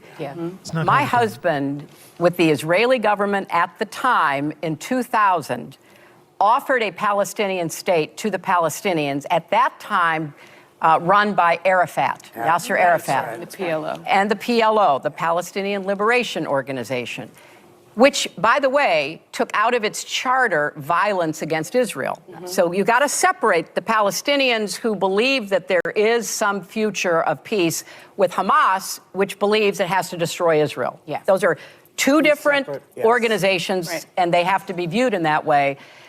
Arafat turned that down. There would have been a Palestinian state now for 23 years if he had not walked away from it. There was another attempt when I was Secretary of State to try to, bring the Palestinians and the Israelis together. That didn't work out. Hamas came in and basically destroyed all of that and killed a lot of other Palestinians. So I think when President Obama says that, it requires us to look at the history. And of course, history holds all of us accountable. So what is your view of how she... Except Hillary Clinton, who destroyed Libya. History holds all of us accountable except Hillary Clinton. But let's leave that aside. What I would like you to do, Crystal, is simply... I like Norman didn't even wait for her to set up the segment, didn't even wait to ask a question. You could tell he was just raring to go there. Ask me one specific question. This is some guy, Rob Russo, some she leftist based in Canada. was turned on to this sick individual, and I found this. Dan Simpson, hello. Thanks for the raid. Bring it in here, Dan Simpson heads. How was the stream today? I was glad that you were not banned from Twitch, Dan. I thought maybe you got a permanent perma-ban thing. I was happy to know that it was limited. Thanks for the raid again, Dan. I hope the stream went well today. She talked about 2000 when her husband presided over the attempted peace agreement. She talked about Hamas, how Hamas destroyed everything. She talked about ceasefires don't exist. You would not have time for another question if I were to go into all of that. So you use your intelligence. You're very smart. Which aspect do you find most challenging? And then I'll try to answer it going through the details. Well, one of the claims that she made there, which I hear repeated often, is that it was on the Palestinian side that peace has been rejected. And she says there that Palestinians could have had a state now for 23 years had Yasser Arafat not walked away from the deal that her husband was attempting to craft. So do you agree with that assessment? What does she get wrong there? Well, she gets everything wrong, and I'm going to try to explain why. I do know the details, and I hope the listeners will forgive me for going into the details. There have been 4 basic issues to try to resolve this conflict between Israel and the Palestinians, okay? Issue is, number 1, borders. Where should the borderline be drawn between Israel and the Palestinians? The Palestinians accepted the position of the international community. The borderline should be drawn where it was before the June 1967 war.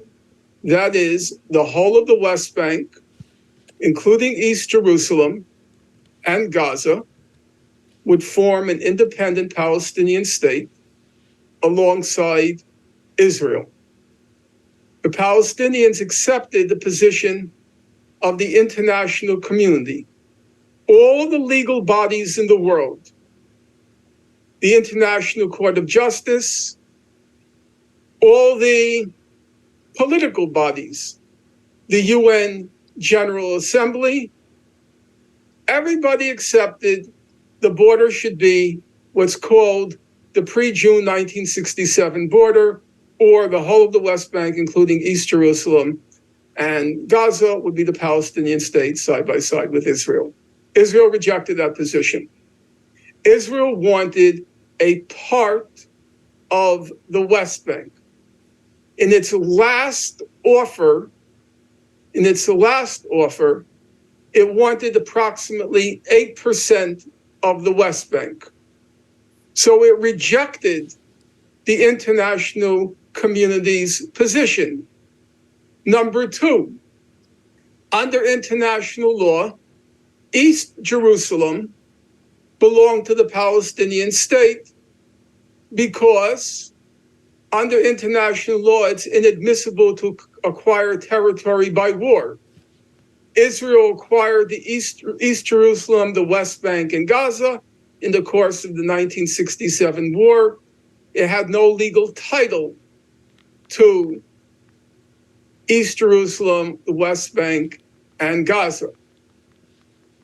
Israel rejected that position of the international community. It said it wanted parts of East Jerusalem. Number three, there's the question of the settlements that Israel has built in the occupied Palestinian territories. Approximately now 700,000 settlers, illegal settlers under international law in the West Bank. All of those settlers are illegally in the West Bank. Right now, as we speak, illegal settlements, engaging in a low level, at this point, ethnic cleansing in the West Bank. Israel wanted to keep under its sovereignty approximately 80% of those settlers. Yeah, what a great deal. And finally, there's the question of the Palestinian refugees and their descendants. Just don't know what's good for them. Under their descendants since 1948. Israel said that it would not allow any of those refugees to return under what's called the right of return, the international law, which says refugees have the right to return to their homes after the cessation of hostilities. Israel said no. Now, on all of those questions, borders, Jerusalem, settlements, refugees, on all of those questions, the Palestinians were willing to make concessions. And in 2000, in the year 2000, President Clinton put forth what were called the parameters, December 2000, parameters for resolving the conflict. All of those parameters required concessions from the Palestinians on the basis of international law. None of Clinton's parameters required concessions from Israel on the basis of international law. It's usually how a negotiation now, is supposed to work. I want the listeners to hear the bottom line. In January 2001, both the Israeli side and the Palestinian side accepted what were called the Clinton parameters with reservations. Both sides said, we accept with reservations. It is factually untrue. President Clinton, who's an extremely smart guy with a voracious intellectual appetite, he's unfortunately the only voracious appetite. Also an exceptional liar. And in his memoir, which I read, he simply lied about what happened to his parameters that he put forth in December 2000. And Hillary Clinton, who is apparently quite smart also, as smart as her husband, I'm not sure, but no question, a very smart woman. She is also an inveterate to the point of pathological liar. That's not, I'm not trying to be ad hominem. I think there's quite a lot of evidence going back to why she lost the election that she's a pathological liar. She literally can't see the lies that she's uttering. So those are just factual questions where I can say with a great deal of confidence, because I've read the entire diplomatic record, and I'm willing to debate anybody on it, that what she's saying is false. It's doubly false. It's false because the Palestinians accepted the terms for resolving the conflict, which have been developed and ratified by the whole international community. Just to give you one example, every year, Yefi Thuthi. Is the Democratic Party just an extension of Israel? They don't seem to have any ability to recollect anything that contradicts the Israeli narrative. I mean, I don't think that's about Israel. I think that's about Western imperialist mentality in the first place. The total inability to recall facts or events prior to a certain time, you know, the kind of obfuscation that you see, the obfuscation of these historical records are outright fabrications, right? They do this when it comes to Israel. They do it when it comes to Ukraine. They do it when it comes to every single sort of geopolitical issue that comes up. Historical amnesia. This is like part of our ruling class mentality about Israel and about every other country as well. Single year, the United Nations General Assembly passes a resolution called Peaceful Settlement of the Palestine Question. And every year, it lays out the terms which I just described. The terms of the settlement are anchored, embedded absolutely in heroic international skeleton. Israel's law. an extension of the U.S. imperialist state. Although they seem to have almost lost control of it. Is the whole world. Like, yes, Israel is an extension of the U.S. imperialist state, but it also seems like you have America being like, will you stop? Like, we're trying to like whitewash all your crimes right there. You're out there shrieking about foreskins. You know what I mean? Like officials. They're being like, no, we're doing genocide and we're killing kids and we think it's good. And you have America being like, will you shut the fuck up? You know what I mean? So it's like, yes, politically, they are an extension, but it does seem like they've lost the ability to kind of like control that narrative in a way.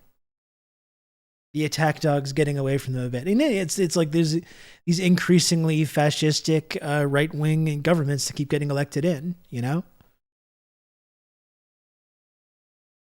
And so that's, you've had Biden sacrifice his whole legacy over the last couple of weeks, co-signing all these deranged crimes and co-signing all the stuff about the hospitals and the beheaded babies and every single piece of lazy propaganda. Biden has enthusiastically supported all of it. But enthusiastically or what, I don't know. But you see him sometimes saying this stuff and he's just like, I can't believe they're making me do this, Jack. Me when I'm sewing, exactly. Yeah, and Bernie and Fetterman as well, absolutely. Will you shut the fuck up about the foreskins? Like, you get kind of the impression that that's what things are like right now. By their own logic, all Israelis are responsible for the fascist government there, yeah. They voted for it. They're not overthrowing it. Through their exact same kind of Zionist logic, they're far more worthy of and guilty of collective punishment and guilty of the crimes that the Israeli government commits through their own logic.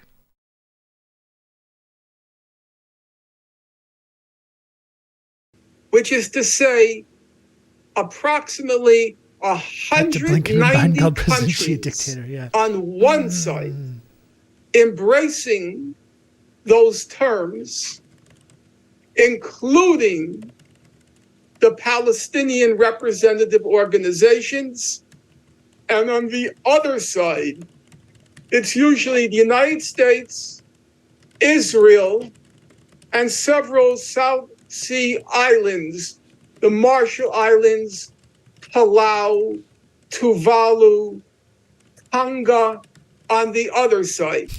Now, if any of your listeners have doubts, which surely they have the right to, all they have to do is Google peaceful settlement of the Palestine question, United Nations General Assembly. And that resolution will come right up on the screen.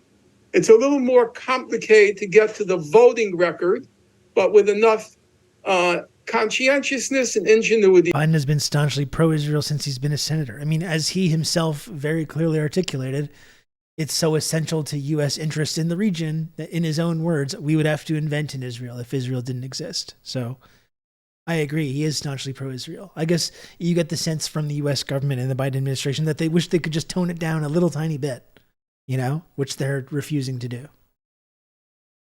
Which I lack on the web. I don't know anything about computers. They can easily find the whole world on one side. Yeah, absolutely heroic skeleton. The U.S., Israel, and some South Sea island atolls on the other US side. Politician more Zionist That's than the Biden? real Maybe record. Fetterman. And if Hillary Clinton wants to debate me on it, or her husband, that I would I'm like to see. perfectly happy to do so. Well, and I would be perfectly happy to moderate that debate. I think that would be great for the country to see. Hey guys, if you like that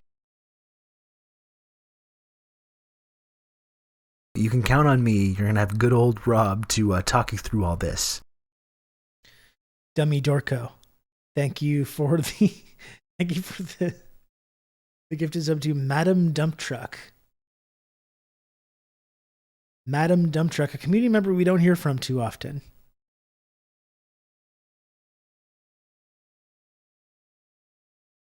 Madam Dump Truck. But thank you, Dummy Dorco, for the gifted sub. I gotta get going soon, folks. I don't want to leave my kid at school for too much longer. He had kind of a rough morning this morning, so I want to go to be able to get him soon. One final plea: if you do enjoy the program, folks, please subscribe. A mere 21 subs to go to get to the goal. It's $5 a month. Support the show and the community. Get all the tiny little images as well. Become an elite tier member of the Friendship Triangle system community. You can also gift subscriptions. You have wonderful alerts when we hear the 5 or 10 or even 20 sub gifts. So if you can, support this show. As you know, it's the only way that I'm able to do this program each and every day is if I make the little number go up and if I hit that sub goal every single day. So if you can, please support this program. Help me keep this show on the air. Maybe you need a 50 gift sub alert now. I think that's maybe pushing it a little much. You can count on me. You're going to have good old Rob to talk you through all this. This is multi-level marketing, not a pyramid scheme. Yeah, it's not that kind of MLM either, okay? Comrade Timmy, thank you for the 4 months of Prime. It's Marxism, Leninism, Maoism. It's not a pyramid scheme. It's not a cult. It's a 2-dimensional triangle-shaped friendship access and trickle-down clout tiered reward system, okay? And that's all. I was trying to give Timmy. You're trying to give Timmy and you somehow accidentally gifted a sub to Madam Dump Truck. I see your game. I see your game, sir.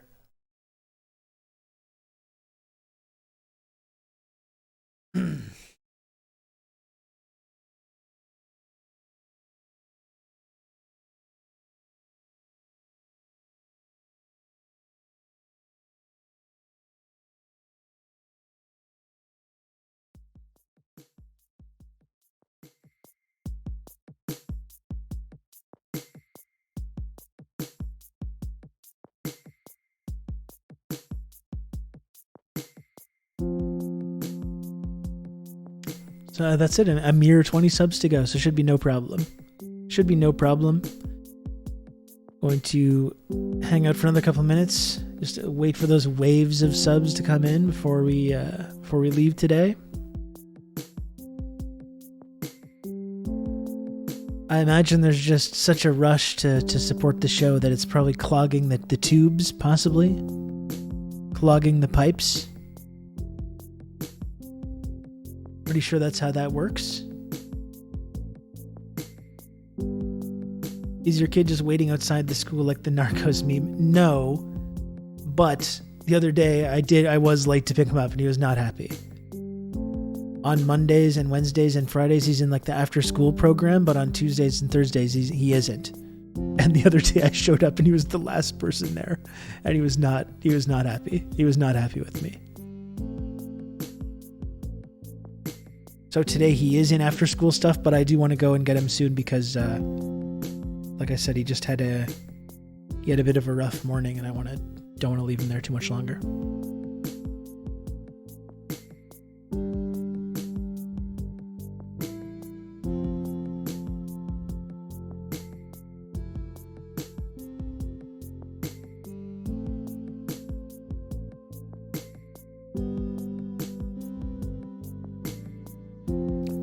Literally the worst fate on earth is to be the last kid to get picked up. I did not feel good about myself. I'll tell you that much. I did not feel good about myself.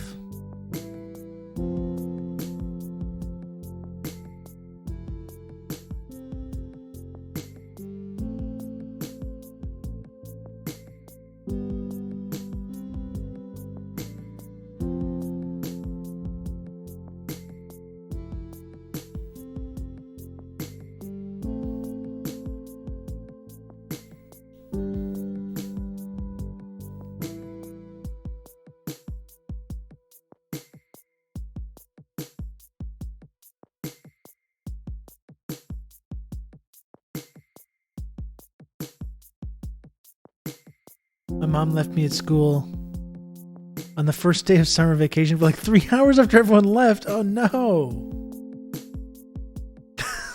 I'm so sorry. I don't even want to laugh. That's horrible.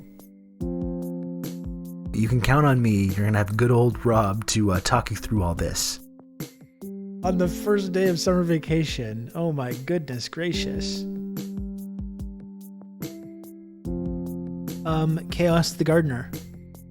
Thank you for the 3 gifted subs, Chaos the Gardener. I appreciate that.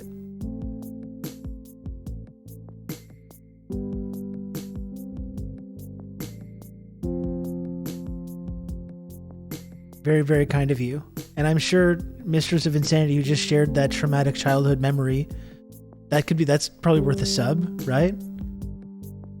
Then Mistress of Insanity could also have access to all the cool tiny little images and could use tiny little images of my face. You can count on me. You're going to have good old Rob to in other talk Twitch you through all chats. this.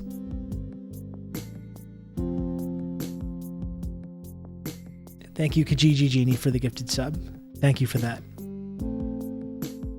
Now our friend Mistress of Insanity has all the emotes. If you want to harass people in other Twitch chats with like images of my face, now you can do that. I always had to walk my own ass home. Yeah, I mean, that's really better than being left there, though, right?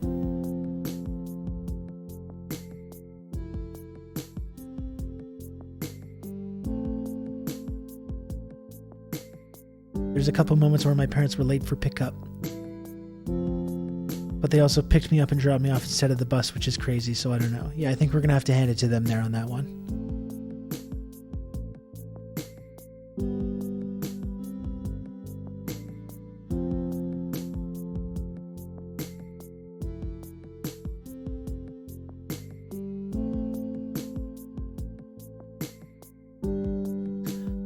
I went to the Oilers game with my dad when I was like 7. We took the train to the game. On the way back, I wanted to ride in the front of the train, so I ran to the front car, but the doors closed before I got there, and my dad had already boarded. Sit there crying for like 15 minutes, and my dad could catch a train back to get to me. That's always the fear. Whenever I've been with my kid on the metro, I'm just like, oh my god, that would just be awful. I told you folks the other night, like when we went out the other night we saw the You can count on Hunchback me. You're of gonna have good old Notre-Dame Rob silent to film. talk you through all this. And we came back at night on the metro and everything, and he thought it was so cool. Going home on the metro at night. You can count on me. You're going to have good old Rob to talk you through all this.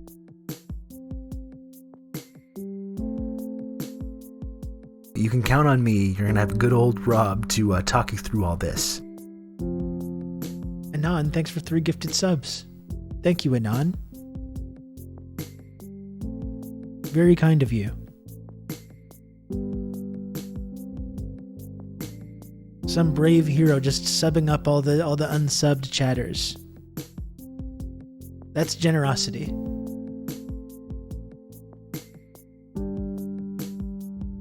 Has he had a hyperfixation on trains phase yet? Not really. I mean, he certainly does have a lot of hyperfixations, but not so much about trains. He like I've said, his hyperfixation is like on people falling into water, vats of acid, lava, vats of chemicals, vats of toxic waste, whatever it is. He thinks it's really cool when someone falls off like a catwalk and plummets down and lands in some kind of liquid. And he observes the splashes. He observes the different splashes and looks at the differences between each.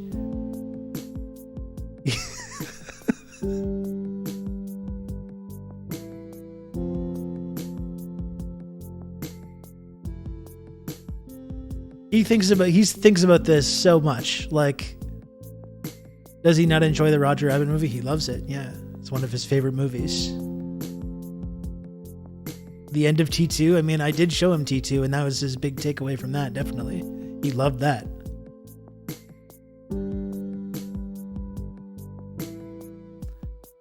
Probably a lot of movies he'd love just based on that. I think once you realize that trope exists, you notice it in almost every film. Like for kids, there's someone falling off a cliff into water or something. Like, how does he feel about someone falling into a pool of sharks? I think he's into it. Yeah, there's a stop motion Lego Batman video that he watches sometimes where Joker gets eaten by sharks, which he thinks is pretty cool. He wants to see the video of like Joker falling off the catwalk, but he wants also to know that the hero is trying to stop them. He wants to know that the hero is trying to save them and that the hero feels bad about what has happened. That's really important for him. If in case you think he's some like sadist or something like that. I don't think it is. I don't totally understand what is behind it, but that's always very important. He wants to know that there's a hero out there trying to, even though the person's evil, even though the person has done terrible things.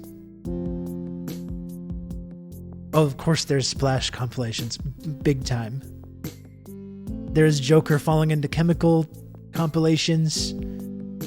You know, the big thing that he likes now, because, you know, he talked about Gollum and Gollum falling into the lava and Mount Doom and everything, the end of Lord of the Rings, and we've watched Return of the King and everything, but he really likes that 70s Return of the King animated movie, which I don't know if you've ever seen it. It's kind of interesting. I had never seen it before the other day, but because I downloaded it so we could watch it. He really likes that.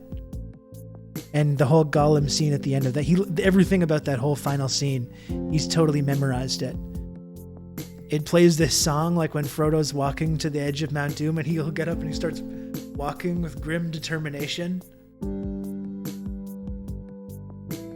while the music is playing, because there's like this musical kind of accompaniment to it. And the whole Gollum scene in that, when Gollum falls into the lava, he thinks it's just fantastic. He just watches it just over and over and over and over again.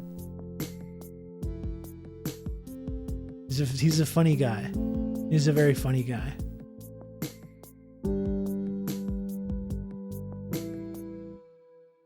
I actually drew him a little comic of Joker's origin the other day. I couldn't find it right now to show it to you, but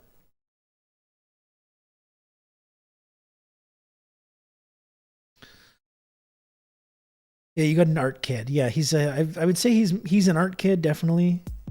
Yeah. He loves theater. He loves art. He's drawing a whole comic series right now. He's written 4 issues of this comic book called, is it Red Eagle? He's going to be mad at me if I talk about this and I don't get it right.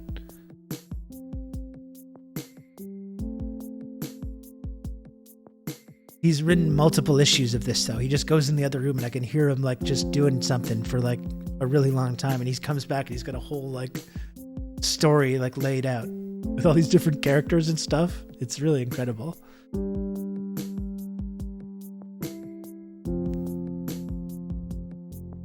The setup is Pippin regaling the veterans with the song story of the whole thing. Yeah, I like it. Starts with at Bilbo's birthday in Rivendell. And Bilbo's all like old and senile and he keeps falling asleep. And he sees Frodo only has 4 fingers. And then he has to tell the story to Bilbo again.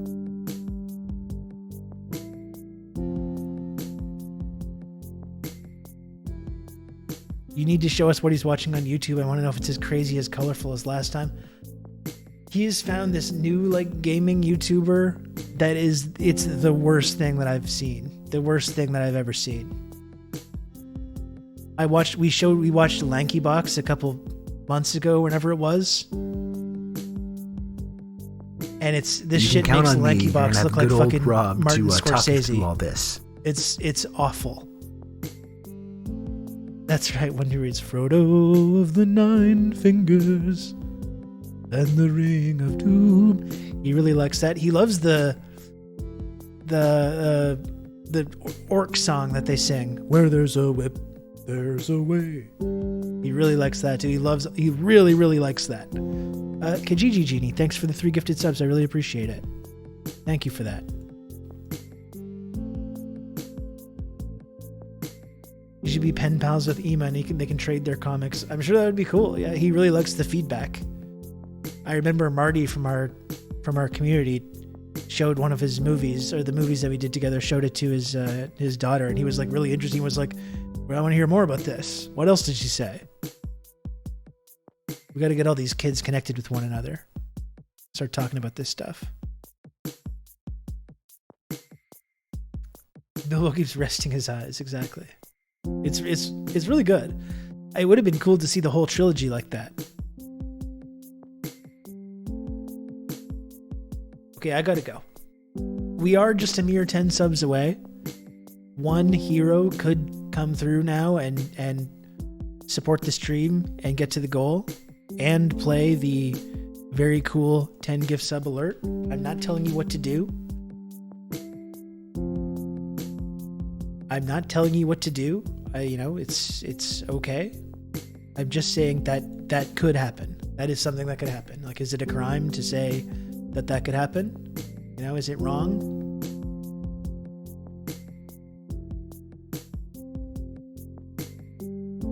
I don't think so. I don't think it is wrong.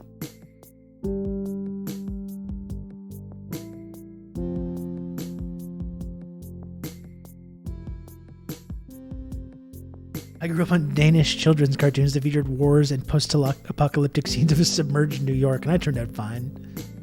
You're great. You're great, Diego. That actually sounds really cool.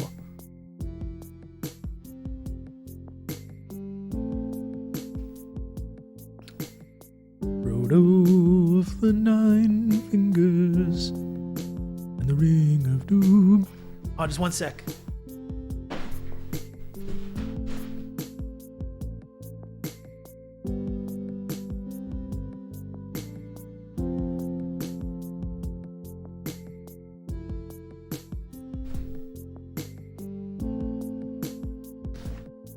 We're going in just a minute, but I just remembered I have, this is one of the...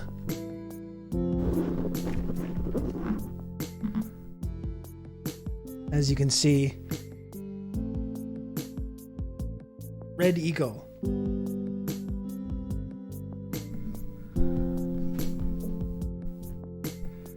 The Return of Bulk and Crime Tech. Those are 2 of the bad guys.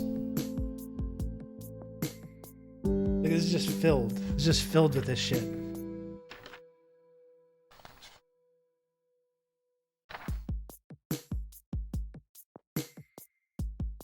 There's just pages and pages of this. Okay, I gotta go. Goodbye. See you tomorrow.